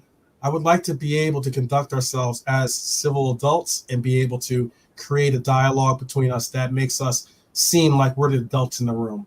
And I think that's one of the things about Liverpool. That's always been one of the defining lights that I always loved about this club, is that we weren't an AFTV or Arsenal, with the like everything has to be like you're either pro this or negative that, and you had to clash. No, let's just have a conversation. We're Reds. We're in this struggle together. That's well, you hit the nail on the head when you said, some personal stuff come out. Once that personal stuff comes out, whoever's responding, they've lost the argument, and they know they have. That's why they come out. And Right. I was called a nonce last week. Oh, really? Yeah, so, but I never seen it. I never seen the comment. But Norman did, comes on. Norman did. And he told me, I said, I don't know. I said, I've never seen it. And I just went on the pod, and Yeah. I'll never go on. I'm one of the major initiatives that I've always put together of the channel that I put together was that I believe in the unity, and I believe in the solidarity of the Reds, and I really would like to see that more often. I support those. There's channels, there's people that I don't necessarily agree with their opinions, but I support them because they're Reds. Simple as that. I don't necessarily. I would love for them to do the same for me, but I don't. At times, I'm getting to the point where, in this forums, I'm getting to the point where I don't expect it. But I am a positive person. I am an optimist. Some call me a football romantic. So therefore, I try my best to keep a higher thought on that it's a possibility. And that's why I go out there and I do my best to say what I have to say, and also try to be as open and be as equal in listening to other opinions too. Well, Mark, no, that's a fantastic comment, what you just made there, because, we all try to, look, I don't think there's any negativity or any sort of positivity, in any chat. Positive. What I mean is, it's always positive. Our negativity, this is what I'm saying, is positive. It says it's positivity, rather than the negativity that they're coming out saying that we are. Mm-hmm. And what it is, we want the best for the club. Absolutely. I would hope so. Yeah, I would hope so. And that's not negativity. How is it? I just can't understand it. And Ian Max says, Anfield are very late now, isn't it, for Joe to depart without anyone coming in? Wonder if Nat has sorted a loan out as well for himself. I don't think poor Nat Phillips is going anywhere, to be honest. Oh, yeah. Nat Phillips, Natty. I just feel so sorry for him. Yeah. I feel so sorry. I mean, he's probably got what? He's got tickets to Oasis, probably, right? Isn't his girlfriend the daughter of the Oasis singer? I think. Or something? Yes, she is. Yeah. I heard that very hard ticket. I heard it's a hard ticket to come by. I heard it's a hard ticket to get out right now. Is the Oasis tickets? So. Let him go to Man City anyway. He's got that. He's got that to look forward to. Is the Oasis concert maybe? Maybe Liam or the other fella could put a word into Pep and say, how about bringing Nat Phillips in from Liverpool? Doubt that very much, though. But anyway, we don't want it. We want to win the league and cups. We are Liverpool FC, winning machine. FSG can't match our ambition. And that's what he sees. And I think that's a cracking comment. They're all good comments, to be honest. I just don't know. The Anfield Road. Ian Mack, it's gone so quiet, hasn't it? I'm concerned there may be another move out. Wolves, I feel, may go for Joe. I have a feeling one Gomez for another. Mm-hmm. So what you think of that Varela sort of comment that came through? That's a good question. I don't know if that's going to be a deal that's done. Again, I think if we're going to see deals done, most likely they will be opportunistic deals. I was looking at the Smarakin, I think his name is. I want to say I was looking for it. I was hoping that we possibly go after that player, possibly too. I know we have a good relationship with Red Bull, with the Red Bull organization, whether it's Leipzig or whether it's Salzburg, or we have a good relationship with Red Bull in general. So I was thinking that maybe we make a deal like that, especially now that we have a connection through Pep as well being there too, in some of these and another Red Bull team. But yeah, I don't know. We'll see, I guess. But what about as your fellow countryman, Brian Fennell? He says nobody is criticising the players. It's the lack of responsiveness in the players' recruitment process. Chiesa was a good purchase, but there's no reason why, if we're going with another thin squad and carrying often injured players, we have to wait until the last few days of the window to conduct a lion's share of our business. Well, what do you think of that particular comment? It's antithesis to pursuing a title. So, what do you think of that comment? JK, you want to answer that? Well, I'll just read it again real quick. Is he there? I think he's run around to the chippy again. Then he goes. He might have, yeah. I understand. I understand his part and point of why what we're seeing is having happened with this window. I can only emphasize the fact that there's so many different factors that make this window a different window for all of us, considering that we've had not many times do you have Euros, Copa, the Olympics. You have obviously this new format with bringing in new games for the Champions League. So we have an international break coming in the third week of the season. It's made it very difficult to really get everything going. And I know that they did emphasize the fact that we're going to see a lot of action towards the end of the window. You're going to see a lot of action actually make it, because a lot of clubs are going to hold on to their cards or their players until they get either the best offer or the right offer for themselves. And I know that some people don't have exact confidence in this backroom staff, but we've seen this backroom staff pull off some gems before. I'm not saying that they're perfect. I'm not saying that they don't make any flaws or they've not made any mistakes. But I'm also saying they have pulled off some really, really great deals too for some players that I don't think many of us had our eyes on before they became the gems that they've become with Liverpool.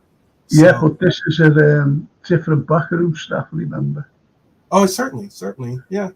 So we brought in a goalkeeper that's not going to play for us. Sure, I understand. And I think he's not going to play for us for quite a while. When he can finally come here, because he's out on loan now. He's not only out on loan, but next season he'll be lent out again, because the best goalkeeper in the world, Alisson, he's just turned around and said, I want to finish here. Yeah. So, he's got years to go. Yeah. In my opinion. JK loves Chiesa just like Frank, though. Frank is trying hard not to show how excited he is with this great player. Piss off. And James Mack, the Champions League show draw was pure woke. Sepp Blatter wrote that script. It was like watching your horse go over Beech's Brook in the National. Yep. That's a cracking, that's a great analogy, actually. I know the man's in Ireland now, but remember when K-Mac said he prepared for signing from South America? Oh dear, that says the Anfield Road. Says the Anfield Road. Yeah, K-Mac. Walked out on the show, you know. Walked out on us. Because we couldn't say anything bad. You know, I was talking about the ground not being finished. And someone mentioned Edwards, and you know, and he said, "What do you expect Edwards to do? You know, go around with a spanner and a screwdriver and start fixing things?" Okay. And he went, "I'm going." He took it personal. Absolutely ridiculous. You know, so you can't, to some, you can't say anything. It's just sad. Which is sad. Which is sad. Yeah, let's see anything on this Varela. Sorry about this. I can only hope Norm is right about that one. That'd be funny if it was, by the way. Oh yeah. The Brantwaite, he's saying, "Hey Frank, I'm tracking a taxi from Goodison to Anfield. It is in Stanley Park now, and it's Brantwaite signing." That'd be hilarious. I said it. Well, I'll just ask this earlier.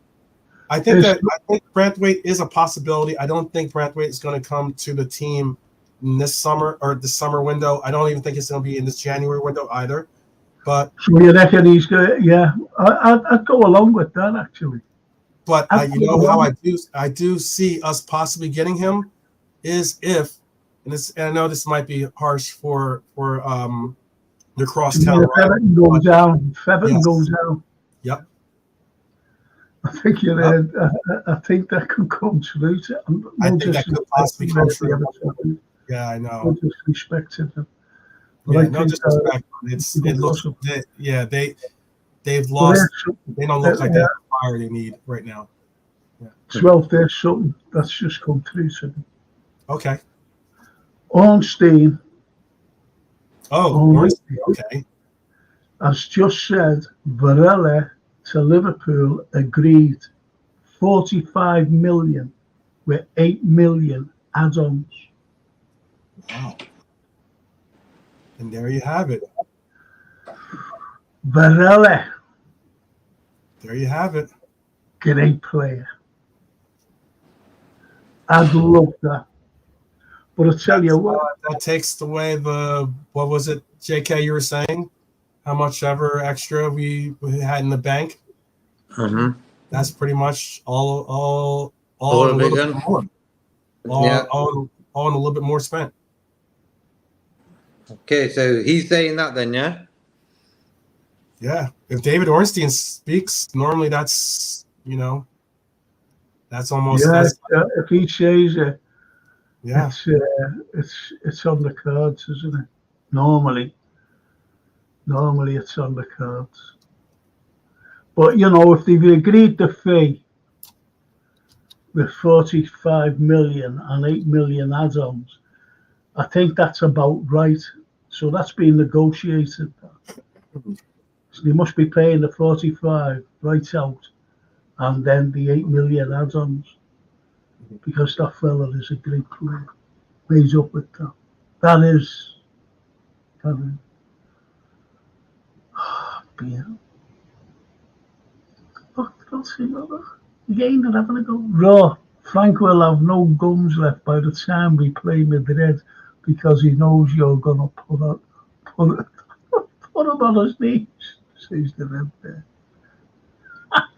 This is all because of Chiesa. Anyway, Shahzad, another beautiful name, Shahzad. I was saying the other night, 12, it reminds me of, the Arabian Nights, as you see Shahzad flying on the magic carpet and swooping down. The magic carpet. I love a name, I really do. You're right, Liverpool is a massive club. We just need the right owners with ambition. Let's not be fooled with the glamour signing. We will still need a top 6. I hope we've got them. Oh, the lovely Myra. I bet you she's gone on me.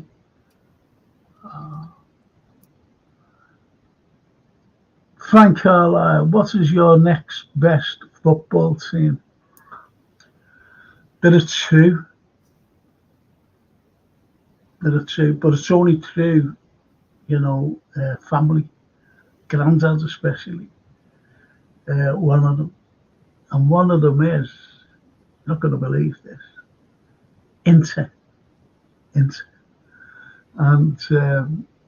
you know what? Inter Milan, believe it or not, is like the Liverpool of Italy. What I mean is, it's the way everyone gets at them. Juve, I'm not sure. They're not my team. Juve is the Manchester United of Italy. That makes sense.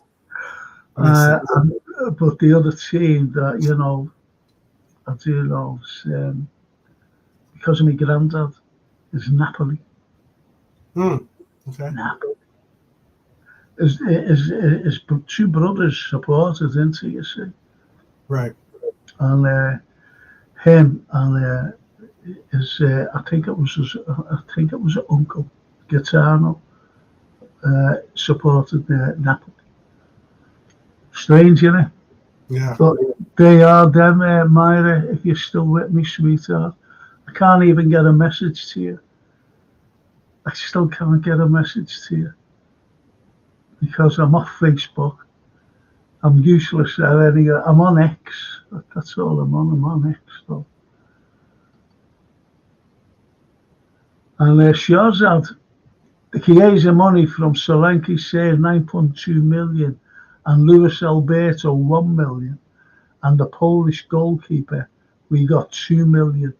We still spent no money at 50 million left in sales. See the way they work it out. Well. And you know what? I've always said, I don't know about your country.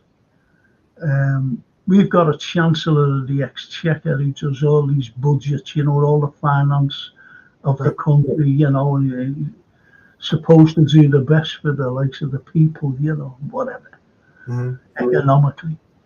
And I've always said a woman should be made a Chancellor of the Exchequer simply because they know how to run a household.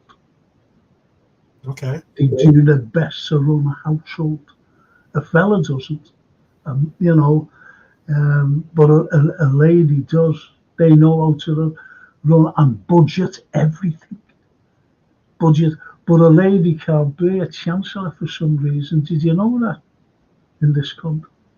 I did not know that. I do now. You do now. You do now.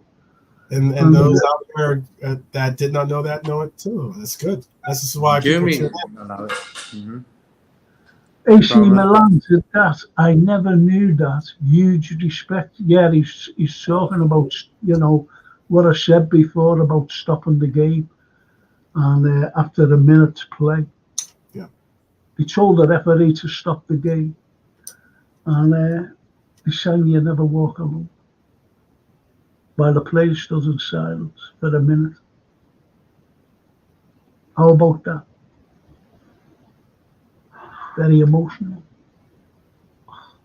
Every time I think about the 15th of I can never sing, say you and I and JK, even the Foz, went to Anfield and they started singing, You Never Walk Alone.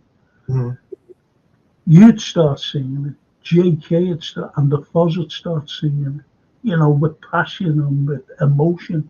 I can't sing it because I just fell up. I haven't sang it since 1989. I can't see it. Mad, isn't it? That is.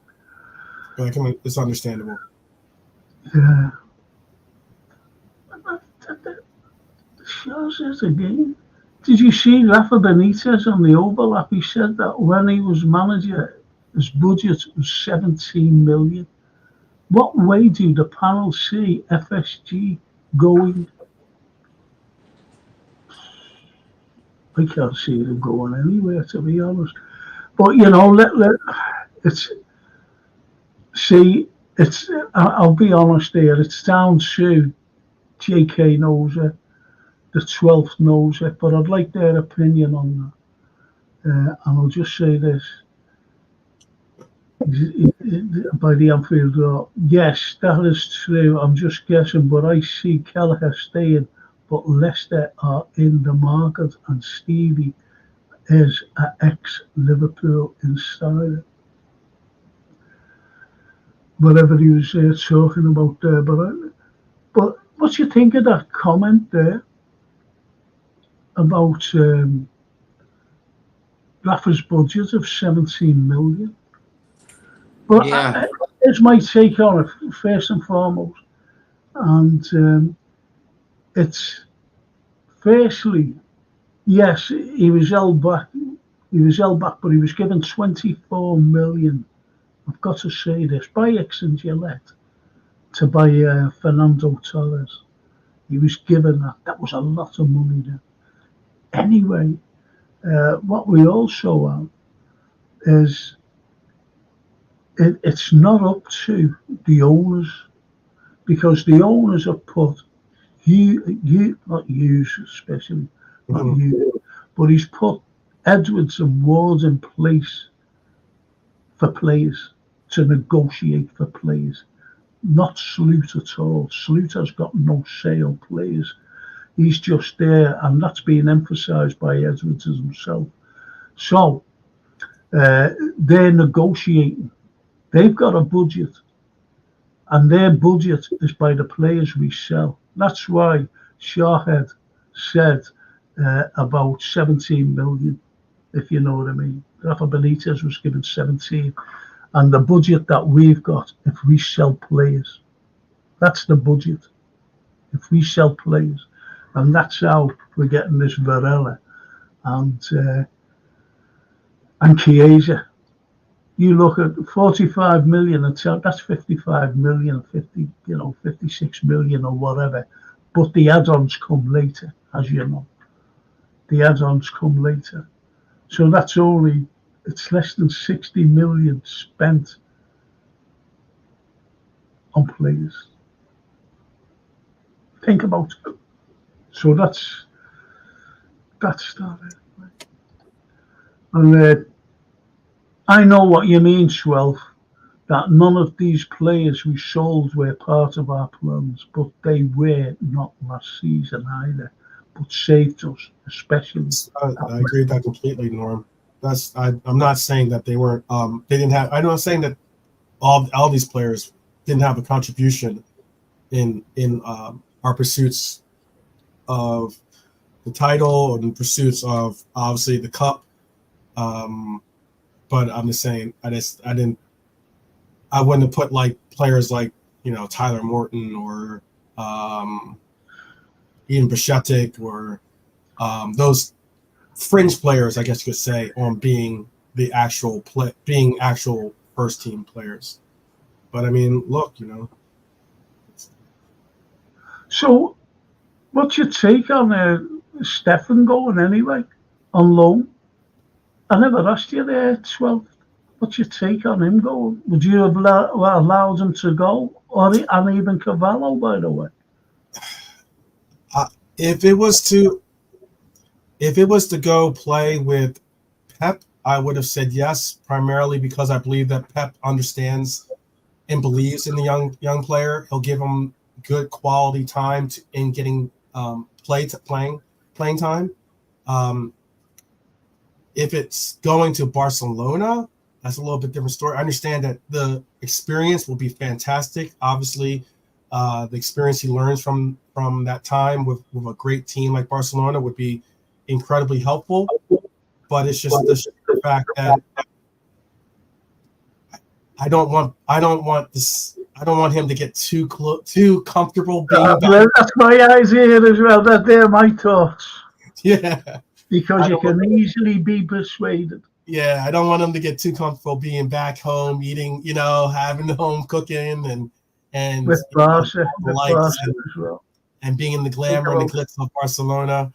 Yeah, that might ring too easily for him. So I don't want to see that happen, to be honest with you. So did you know Thiago was back at Liverpool, by the way? I did see that because he left Barcelona. He was coaching with Barcelona, and he ended up he was put on as a coach, and then he apparently quit. But then I heard that he was assisting Bajcetic in giving him some assistance in possibly going on to Barcelona in his choice. So hopefully Thiago is giving him the right. I think it's go to Barca because he is Spanish, the kid. Yeah, absolutely. He is Spanish, but then again, as you said, you get wonderful experience at Barca. Absolutely. Yeah. Think about it. Yeah. But Z could easily be turned. Yeah, exactly. Yeah, exactly. I'm happy where he's gone. Actually, I wanted him to stay. I think he's good enough to stay. I don't understand why we let him go. Weird, that one. Well, this is why Varela's come anyway. Did you hear about that, by the way? JK? Yeah. Okay. James MK. James Mac. He says, where did that go? Where did the James Mac go? Oh, there it is. Did I hit that? Yeah. The first team Liverpool plays after the Hillsborough disaster, I still have my programme. I was at it, Frank. It was pure emotion. Tribute to the 97 Walk. Lovely tribute. That's a beautiful thing. Does anyone put that there? That's all I want to do. Comments.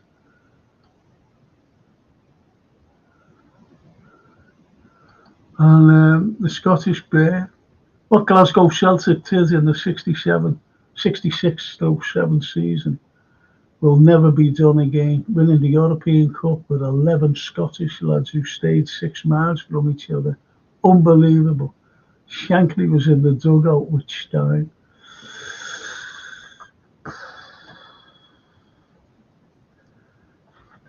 Do you know what? I didn't know that, Scottish.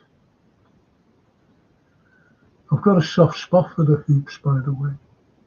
Got a soft spot. We need Saudi to sell Newcastle and then buy LFC. Unfortunately for Newcastle, they can never make enough revenue for signing with the new rules.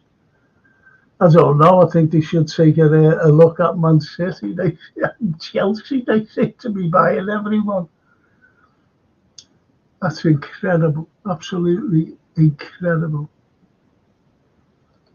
Steve says, if only Chiesa is signed by FSG, this is very, very poor transfer window. 1 out of 10 for me. This squad don't finish in the top 6. I'm going to let JK answer that. I'm not answering that. For me, I agree with him. This transfer window is diabolical, Embarrassing, actually. We've got a goalkeeper that we didn't really, really need. And we've got Chiesa, who, for the price, they're laughing, for 10 million. It's like ridiculous, I think some of us fans would feel better if it cost us 50 million. It looks like we're doing something. But for 10 million, that window right there is a joke. Man United has spent 200 million. Think about that. Yeah, but so have a lot. I'm not saying 200 million, but I've just came out with that. I'm talking about this Varela lads as well. We've spent less than 60 million on two players. One of them, to me, is brilliant. Varela, he's young, and my concern about Chiesa. Please, I'm not having a go. Really, is his injuries and the physicality of the Premiership, and he has really got dodgy knees. The Redbird, Chiesa said, I've played with an overrated. I'm going to get you there, and I even want to talk about Mo to you because you haven't seen it for a while. 12. Chiesa says, I've played with an overrated Ronaldo, but now I will finally play with the greatest of all time, Mo Salah. You've got to love him for that, Frank. Yeah, I want to talk to you, 12, about Mo and about the records again that he broke. Which record isn't he breaking one day out of the next? Exactly. The first day back, bang, goal, record broken. Talk about him for a while. Just talk about Mo Salah, because honestly, he's JK. Is he JK there? Yeah. Thank you for that. last season on our pod, name a player they wanted to see go. Yeah, there you go. The guy who's got 2 goals already this season. Oh no! They wanted to see him go. It's all good. We all make mistakes. We all make mistakes. These are the him fans. and Klopp. They wanted Klopp and him to go. Yeah, and him to go. Thing is, none on our chat says they've never said that in their lives. So I want your take on Mo Salah and what Chiesa has said, the greatest of all time, Mo Salah. Mm-hmm. Yeah, look, first game back. I mean, kick off the year, and he scores, and he breaks that record, or becomes the all-time top scorer in match week 1 with nine first scoring in nine times in match week 1.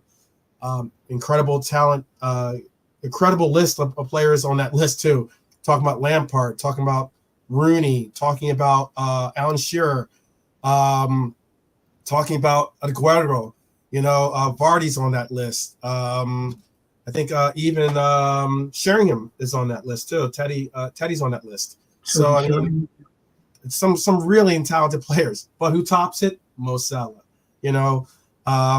Every time that someone tries to put you down or put you in a place that you believe isn't the rightful place, hey, the best way to go out there is to show them wrong.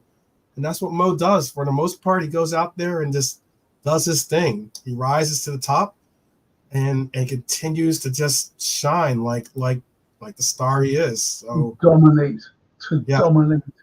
And I've always said myself that this fella, this Mo Salah lad, he's not a striker. No, he's a winger. He's talking about a winger. Yes, that's incredible about that, is that you're talking about a winger. Think about that. Absolutely brilliant. And Steve, you never walk alone, says, answering Shahzad. When FSG put LFC for sale, Qatar buying us. They'll never put us up for sale, I'm afraid. Oh yeah, you speak sense according to Shahzad. Yeah, Trump man, you speak sense, but this optimistic coming up, this FSG spent same talk last 13 years. Yeah, I was reading, so I haven't got it, unfortunately.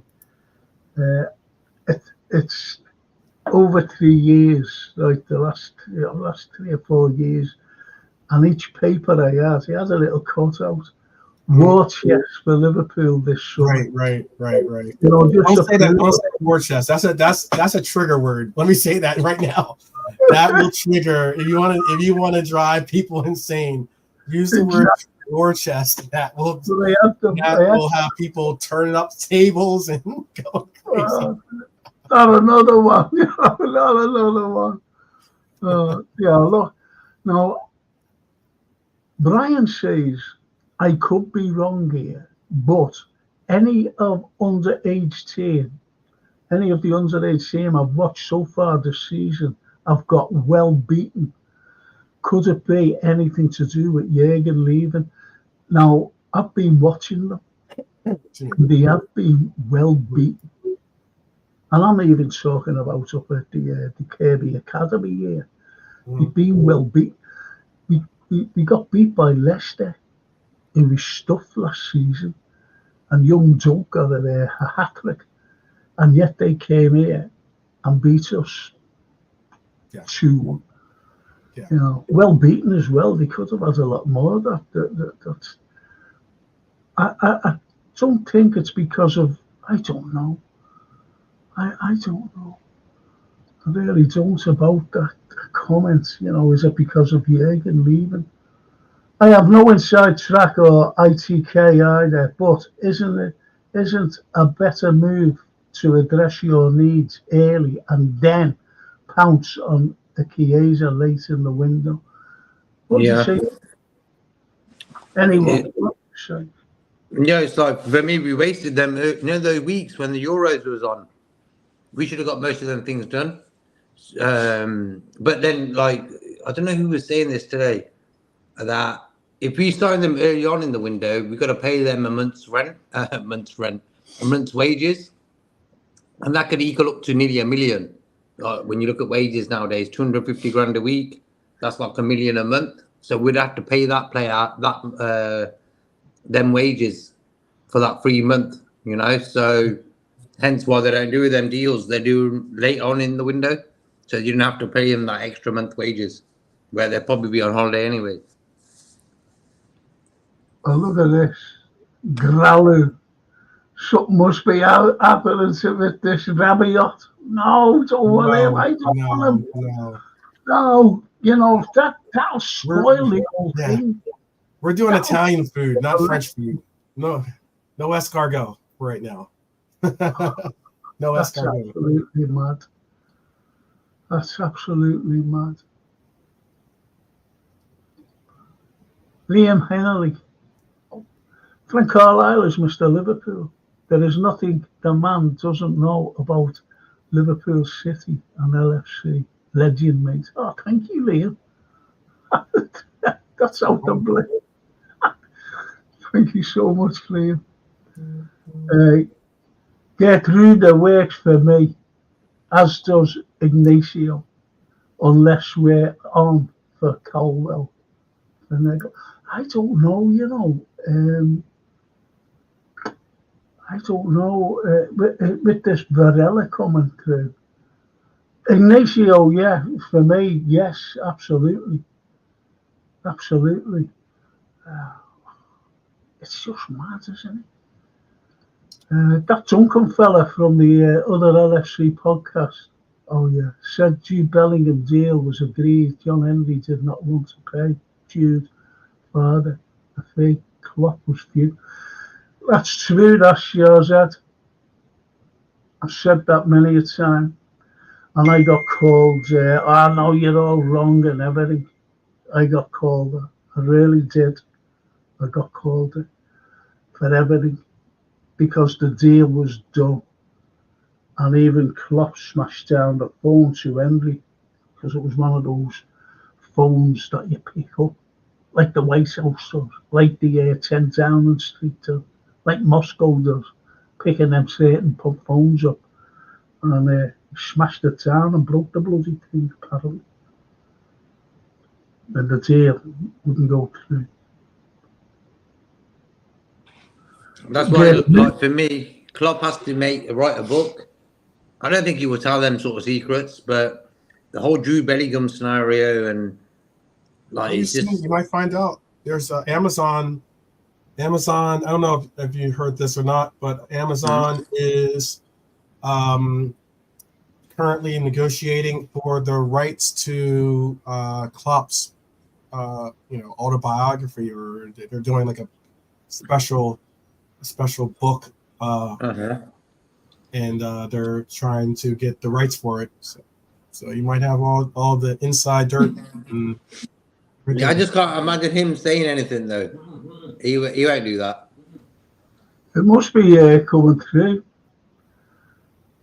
Well, FSG will see Rabiot as an optimistic signing, says the Scottish Bear. It's not FSG. It's what Edwards came out and said. Opportunistic. He said it when he first came to Liverpool. We'll be looking at signings, opportunistic signings. You remember that, JK? He said. He's gone again. There was an interesting thing. You're speaking of Mo Salah.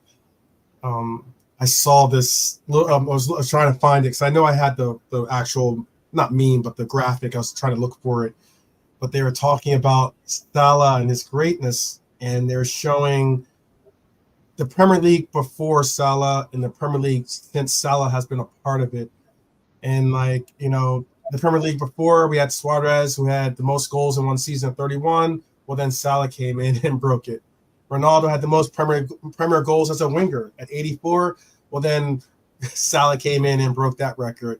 I just spoke to Sheringham. Most opening match days scored in a row. He came in and broke that. Most player of the months in one season. Salah came and broke that. Most teams scored against in one season. Salah came and broke that record. Fewest minutes to reach 50 goals in the season. Shearer had that record. Salah came in and broke that record. Most goals in a season by an African. Drogba had that record. Salah came in and broke that record. It's just, and what's crazy about it is all these players that I'm mentioning, whether it's Suarez, Ronaldo, Aguero, Van Persie was one of those record holders. Shearer, Drogba. We're talking about some great noticeable strikers, as Frank pointed out earlier. They're being broken by someone that plays right wing technically. On the wing. Lord, okay, I got you, but still, that is impressive. How many times have you seen Mo Salah, running down the middle? You don't see him running down the middle. The only time you do see him running down the middle is, from like a corner or whatever that's in our half. Right. And you see Ali, and he looks at him, and he knows where to put the ball. Oh, yeah. The one against Man United, the one against Man City. Absolutely amazing. That's the only time he runs down. Yes. But not an open play. Yeah. Not an open play. Well, I mean, it would make the song kind of ironic then if he was running down. He wouldn't be running down the wing; it'd be running down the center, right? Absolutely. That's a cracker. That is. And lovely Shahzad says, Frank, what's your favourite Italian food? Calzone. I love all, everything in a calzone. Love it. But you don't get your calzone here. The only way to get it is in Italy itself. I said to, how about this 12th? I said to Francine, I said, how would you like me to take you and Sophia, my granddaughter? Yeah, sure. To Italy. This was only about 3 weeks ago. And she went, no. Oh, wow. Honestly. Wow. She said no. Oh. And I had Sophia here tonight while her mother, Francine was doing the podcast with a friend. And I said to Sophia, and I had something on, it was Italy, Right. Just there. And I said, yeah, there's Italy. And she went, oh. I said, are you sorry you're not going now? And I said a couple of weeks ago. She went, yeah. Yeah. Too late for her now because she's back at school next week or two. And that mad, isn't it? At least you would say something like that. That's a shame. Yeah, it is. Incredible. What if you were to take your granddaughter to Italy? What part of Italy would you go to the southern boot, or would you go to northern Italy? Do you know what? You're good, you. I'll tell you for why. You know that I go to Italy every time, you know. Anyway, I go to north, right? 1 year. So we can explore around the likes of Verona, the likes of Venice, the likes of Lake Garda, all around the wonderful north. And then I go down south of I go to a place in the north called Lido di Jesolo. It's fantastic. And then down the bottom, I go to Sorrento. Because Sorrento is ideal for everywhere. I even go to Rome for a weekend, you know, while I'm on holiday, because I don't go away for a week. And I go to Rome for a weekend, and then the Amalfi Coast. Okay. I've been to Milan. I've been to Milan before. Milan, yeah. I've been to Milan myself. Yeah. I bet you have. I bet you have. I've been to San Siro as well, you know. Oh, that's cool. That's really cool. Yeah, I didn't go when football wasn't happening when I was there, but yeah. Do you know what? You love experiences. Oh, absolutely. You love experiences. I would love. I want to go to Sicily actually. Sicily. Yeah. You don't like Sicily? I had a job there. Okay. Teaching. I had a job teaching. And do you know where you get regrets in your life? Mm-hmm. Well, that was one of the biggest regrets of my life, not going, because I was married then. And she was all willing and everything to go, got the job. I was going to Messina, and at the job there, Sicily. And 2 weeks before we were going, she said, I can't leave, because she was very family orientated. Mm-hmm. And she said, I'm not going. And I couldn't go. Yeah, sure. And, so it's one of those most regretful things. And I've never been to Sicily. Oh, you've never been? Oh, okay. I've never been there. And it's a regret, actually. It's a regret that I've never been there, if you know what I mean. Yeah, I know. It's got more ruins, Roman ruins. But getting back to my little granddaughter, she loves the Roman history. Oh, that's awesome. I used to lecture about the Roman Empire and Roman Britain. I lectured about that. And I'm just made up that she can, I hope she takes it up, actually. It sounds like she is. It sounds like she will. That's awesome. She's 12 now, so I just hope that she takes it all in, takes after the granddad, and takes everything. Anyway, what do you think of this one? A comment, Frank. Trent and Klopp back together next summer. Oh, you know what he's talking about there. I guess what's he saying? They're going to be in like Madrid or something? Yes.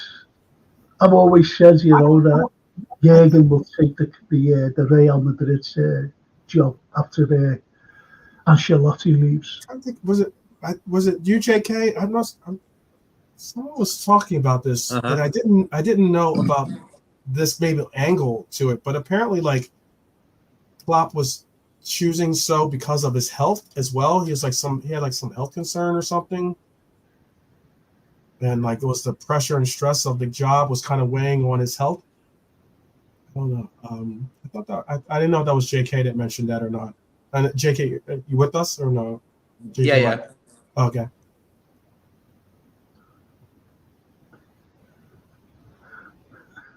But that's I haven't. That's I'm substantiated. I'm not saying that that's a guarantee or that's a. Does anybody know this person? That's my bro. Yeah, that's my bro. Yeah. Oh, that's cool. What a name, bro. I like it. I like the top comment. I like the avatar. That's tight. That is absolutely brilliant. You know, we've got a lady on Shahzad who, to me, she's an Arabian princess. She flies on, Mhm. flying carpets. You've got Drunk Cosmic Canna, who's definitely a spaceman. He's one of those aliens, that comes down, but a good alien, if you know what I mean. Yeah, he's a DJ from Berlin. Yeah. Mm. How is he? Okay. Isn't that lovely? What a comment to me. Big ups to the best trio here. Love from Berlin. I never read his comments. Thank you, Drunk Cosmic Carter. Brilliant. Yeah, Drew. Big up, bro. Annie as well. Well, I'll just go through these and then we'll come to an end. Yeah, Shazza says, let's see what she does. When we was talking about war chest, the only war chest being promised when Linda comes to Anfield.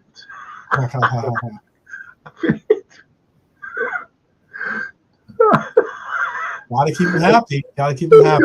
Keep it John happy. I'm sorry to be a wet blanket, but anything tomorrow will be a stunt. Chiesa was bought with the Solanke money. It's a disgraceful way for the top team to conduct itself, says the North Red. Absolutely, this is what they've been saying. This is what they've been saying. But you know what I haven't heard on here? About Varela. Now, I got that thing through. What Ornstein said, it's done deal. The fee, it's all been agreed. And 8 Yeah, million. but What? has he said that though? Yeah, you might want to double check that. You might want to double check it. Okay, try and double check it because I think because sometimes they'll have like some people will make like fake accounts. It'll look exactly like it, but it'll be like when you look at the at, it'll say like it'll be missing a letter or something. Ortfin or something like that. Yeah. They try to get you. They'll try to get you. Yeah. Okay, well, There's what one about called Slice Sports, isn't there? Yeah, they'll make it look exactly like they'll make a duplicate page. They'll copy all the different graphics and and Mad world, man. Yeah. Well, what about this comment? 12th, I'm straight to you. Oh goodness. Because the other fellow will blow his top. Frank swap Nunez. Yeah, exactly. Would you? 12th. I think that's when this. Yeah. Oh, sorry. Go read it out. Okay. Would you swap Nunez for Osman? Both on loans for the season with options to buy. That's why I was asking the 12th first. I know. I am part of Darwin Army, I guess. I do love myself some Nunez. So I would have to decline on that offer. I like the fact of what Nunez has brought. Look, I get that he hasn't been the clinical striker that we would love to see.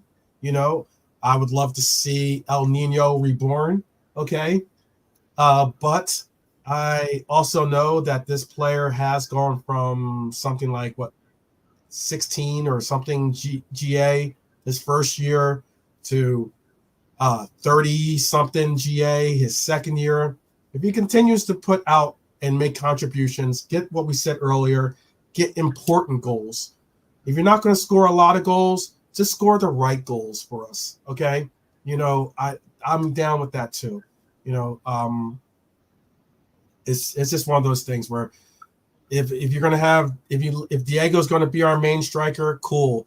And if Nunez is going to become a glorified Origi, I don't mind, because that means he's having Origi moments, and I don't think many people will contest that some of the biggest moments we've seen in this past history have been by Origi. So football isn't football without Origi, as they say, right? So football is certainly something in itself with Nunez as well. That's JK. that's my opinion. You're welcome to have your own. I'm just saying that's my own opinion. JK. Yeah, you know me, Frank. I've always sort of backed Darwin, and like them 2 goals at Newcastle. If he didn't do them, if he didn't do that lob at Brentford, if he just didn't get them goals, I would say, you know what, let's sell him. But I just like the guy's passion, and he's got a bit of cheek about him. And I think Liverpool strikers always need that little bit of cheek, like Suarez, Robbie Fowler. And I like that in a striker, I'm not a big fan of Harry Kane. I think he's a bit boring. Yeah, he scores goals, don't get me wrong. But for me, football is a bit more than that. You nearly choked on your when I read that comment. So I was going to the 12th first, and you nearly choked on your chip. Getting us out. I went to the chippy, didn't I, Frank? I went to the chippy. You got to do it. Anyway, Shara said, she says a lad, a number 6 from Boca Juniors, McAllister, recommended him. Any idea who that is? From Boca Juniors. Must be. He must be. I know. There's a player. I don't know if there's a player that I like that is Argentinian, but he plays in Inter Miami. And that's Redondo. Redondo, the thingy son, the ex-players from that's Madrid, But I don't know the Boca Junior reference though, or who on Boca Juniors. Okay, there's a couple of predictions coming, and Shazad says 3-0 to Liverpool.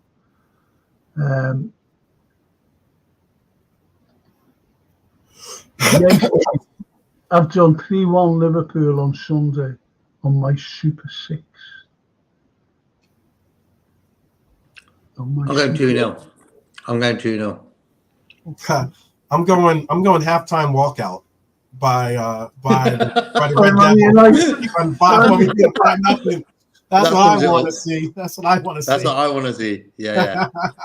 I want to see them like showing the crowd that's like seeing a mass of people that's leaving Old Trafford at halftime as they give the halftime report. That's what I want to see. That's a cracking comment because, you 12, because if someone asks you for, a prediction, you just say, I'm not giving you a prediction because I just want to look at all the Man U fans going out at half-time, all empty in the stadium. So there's your prediction. That's the only prediction I want to see. The North Reds. Steve, I can't be upbeat when my pants are pulled down. FSG are only interested in existing in this league. It's a winner for them. They can't lose. That's so true, that. That's so true. They're not buying anything.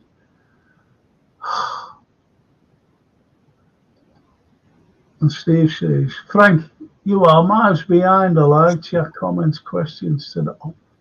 Oh, I know. That was written 3 days ago. He's like, keep up. Steve wrote that 3 days ago. I know. That's like, isn't it? What did the big tomato say to the little tomato? Catch up. I know. That's a bad joke. That's a joke you can tell your granddaughter, right? That's a joke you can tell your granddaughter, probably. Yeah, the Scottish Bear. Let's go on to what was that? 9:41, 9:46. Let me read this out, then I'll go straight down to the end. Frank, one more tomorrow. I am convinced I am hearing Joe Gomez stays. Okay. Norman says, Players just left John Lennon Airport to Rio de Janeiro. Pele is coming to sign. Oh yeah. I hope it's getting. I set the redirection for that just in case he got the landing wrong. Maybe Tina picks up Mascherano.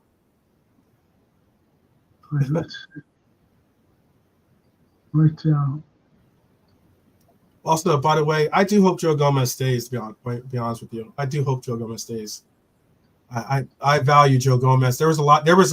When Joe Gomez had a a very bad run. Let's just be honest. He had a bad run for us for a little bit. He was kind of being put out by a lot of people in the fan base. And there's those of us that still stood up and said, "Hey, Joe, there's a place for you on the team." I was definitely one of those people. I didn't necessarily see it as a center back. I saw it as a right back, but I still appreciate the fact as one of the longest serving members of this team. You gotta think about this guy was here before Klopp came. He's here after Klopp has left. Yeah. A lot. Mad. That's mad. Okay, so and he still looks young. Yes, You know what I mean? That's the guy, because you know what it is? He's a chilled out guy.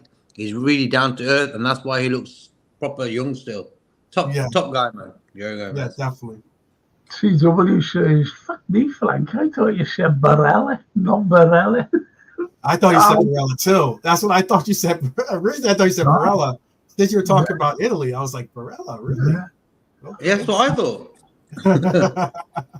Is that his up? That's what he meant. Barella won't come here. He won't come here.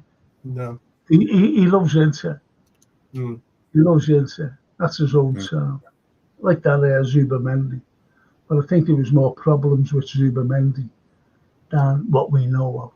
Telling you now. And I think it's through negotiations as well. Yeah, they want to pay in 10 years.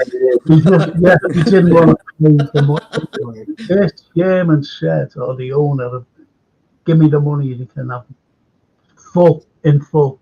And we negotiated. Negotiated. Oh, great. For me, that type of signing, there's no negotiation. It's like pay it and get it over and done with. Just be happy you got the lad. You know what I mean? Yeah.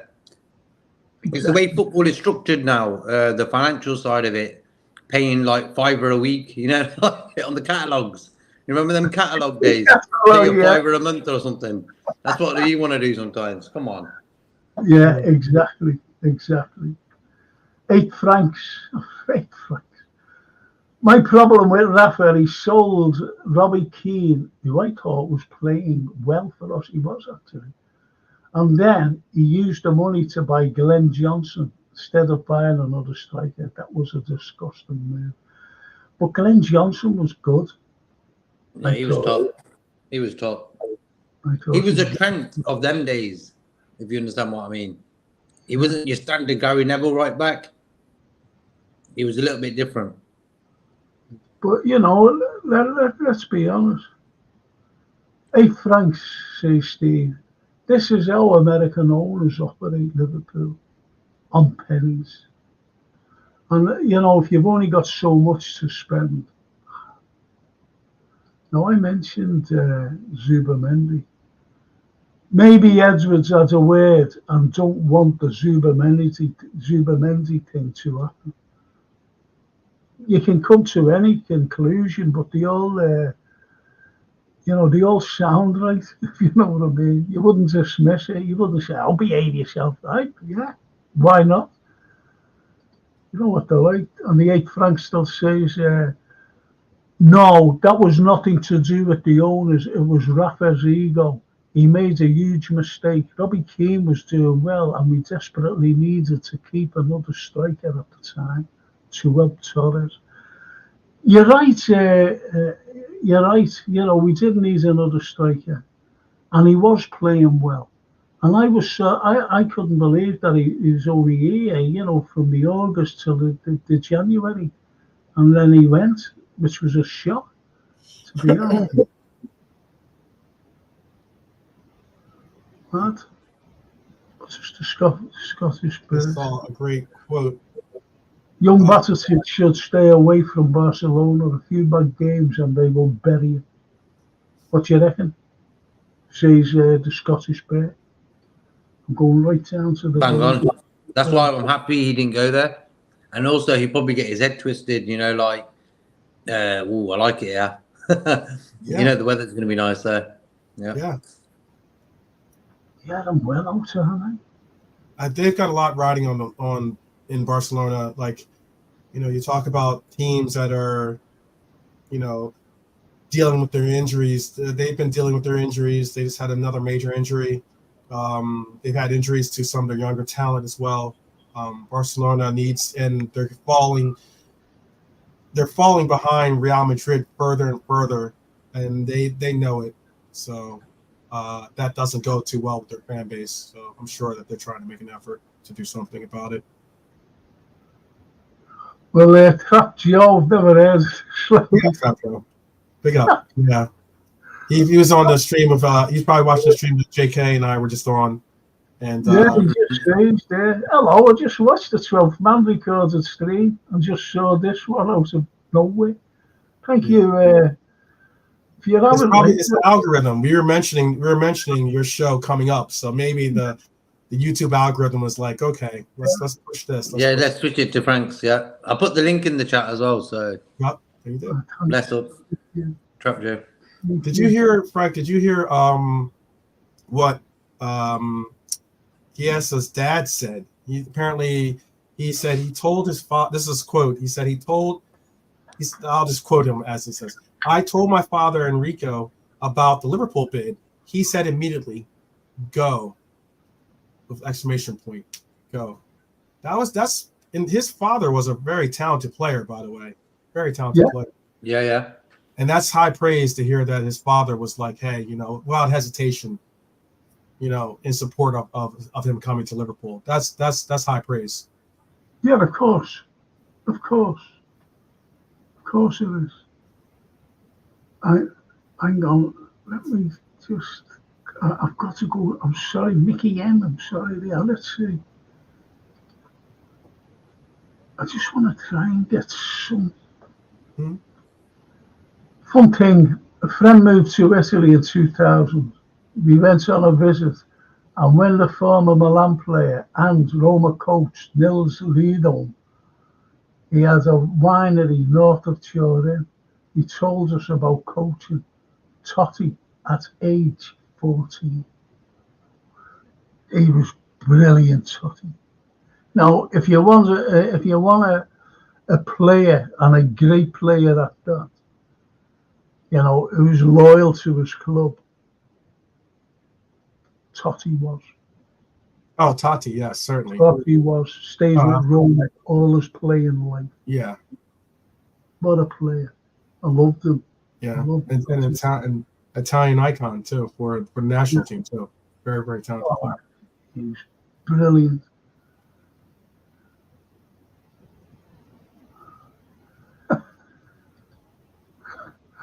James, playing on the tarmac report states FSG agreed won't pay for the extra fuel. That's breaking news. All right, boys. So listen. I know. No, they're all talking between themselves. So listen, boys. JK, prediction. I'm going 2-0. 2-0. Okay, so would you play the same team that started against Brentford? I probably would, yeah. Yeah, finish the game against Ipswich. What about you, 12? I'm committed to the halftime walkout, so I'm going to say. You're sticking to that. I'm sticking to it. Why not? If I'm wrong, I'm wrong. But if I'm right, am I right? So, I'll go for nothing. I'm going 3. Going 3. I was 8 towards that too, but yeah, I think the 4 will probably make them really want to leave the.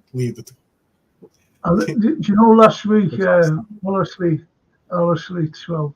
I was asking the panel, and everyone, even someone came out and said a 1-1 draw, against Brentford.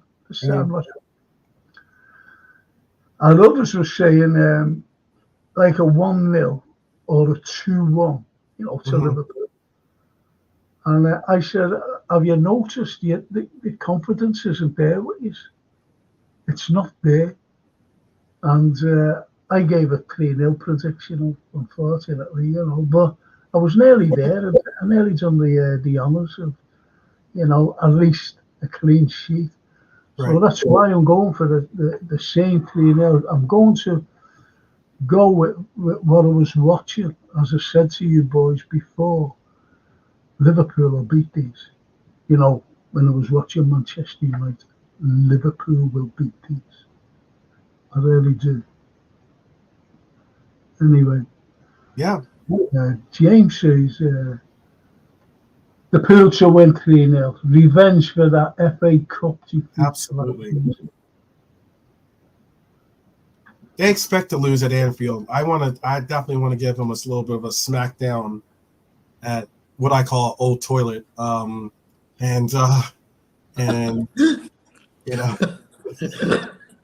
That's too funny, man. I know.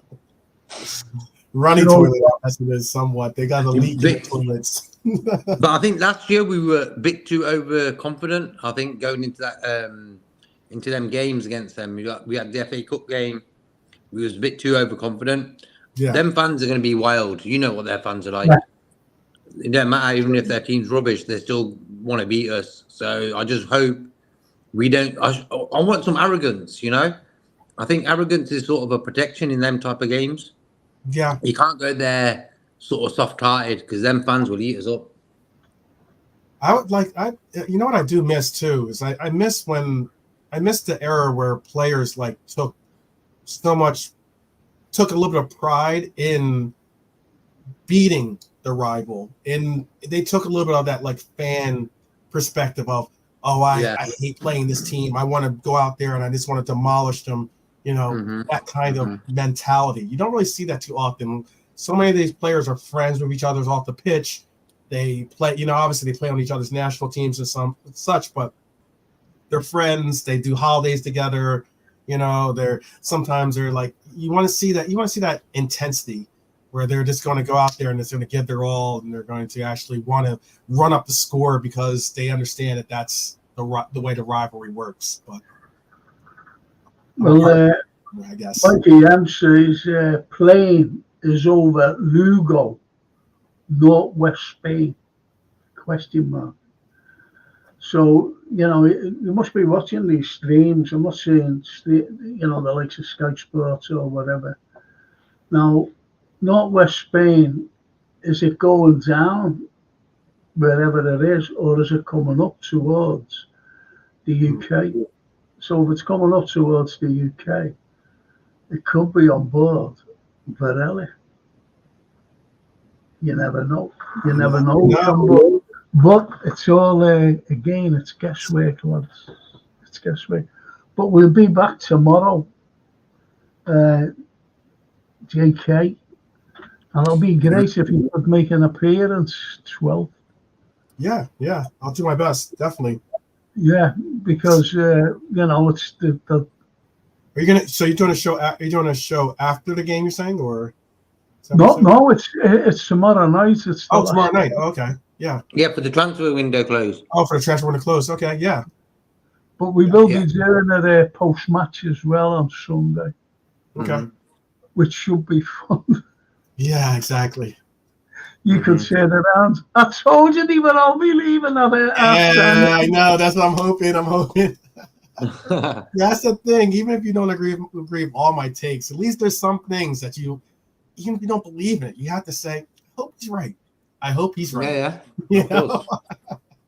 Well, James says Liverpool should win 3-0. Revenge for that FA Cup defeat last season. And he says, anyway, wonderful show as always, Frank. Mikey M, DK, good night. I love that. These are brilliant lads. Frank, you were at Anfield in the Euro 96 when Chiesa's dad scored for Italy. I was in the Cup for it too. I was in the Cup. Wow. I was in the Cup, and I tell you what I had on. Never forget it. I had a silk, like a darkish blue, not too dark, blue silk shirt. It was a lovely summer's day. And I had a pair of white KDs on. See, they're the, you know, the Azori colours. And I was walking there. I was tanned as well. I was tanned. And it goes off, you know, as my ticket goes up, going up into the cop. And the steward looked at me and he thought I was Italian. And he went, honestly, I had my ticket in my hands. And I was looking at the rows, you see, you know, to go in. And, you know, he said, you, and he said, show me, and he was pointing at the ticket. So anyway, I never said anything.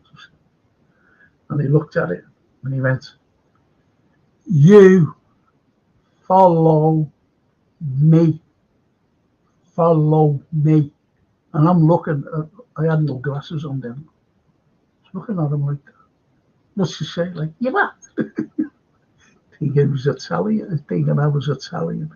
So anyway, going on, and he gets to the thing, right? And he went, honestly, he went, gives me my ticket back, and he counts the seats.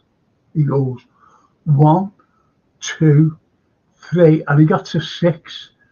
6, your seat. 1, 2, and he counted again. 6, your seat. So anyway, I stood along, you know, and I looked at him like that. He said, and he went like that, and I went, all right, mate, thanks. And he looked at me like that. You see the look on him, you know, when he looked at me, and I went, all right, man. That's funny. It's so funny, you know, but that was me. Let's see what these say before we go. Yeah, I was there, as I said, Norman. Going down, London, estimated arrival in 25 minutes, according to flight radar 2024. Going down, London, estimated arrival. But going down where? Liverpool, or where, you know, or in there. Like, which player, what they're looking at? I haven't a clue. That's only It's even probably where. it's probably What Brad airport Pitt. are we going to? Could be going to Spain. Could be. I don't know. Could be Brad Pitt or Keanu Reeves or someone. It's going to Porto. There you go. Oh, who lives there? So from Spain to Porto. Has anybody been to Porto? No. Actually, my friends are there. Yeah, my friends are there, yeah. It's dead hilly. I wouldn't be able to do it now. And I was looking over the river, and right on the opposite side was all the you know, all the companies, you know, the breweries or whatever you call them, the wineries that made all the sherry and the port and everything. And I would have loved to have gone over and had a look, but it was across the river, you see. Never forget that. Beautiful city, though, by the way. Beautiful. Frank, I'm tracking Mersey cabs. Taxi from Goodison to Anfield. Must be Brantwaite. Cab is stuck in Stanley Park. FSG won't pay full fare.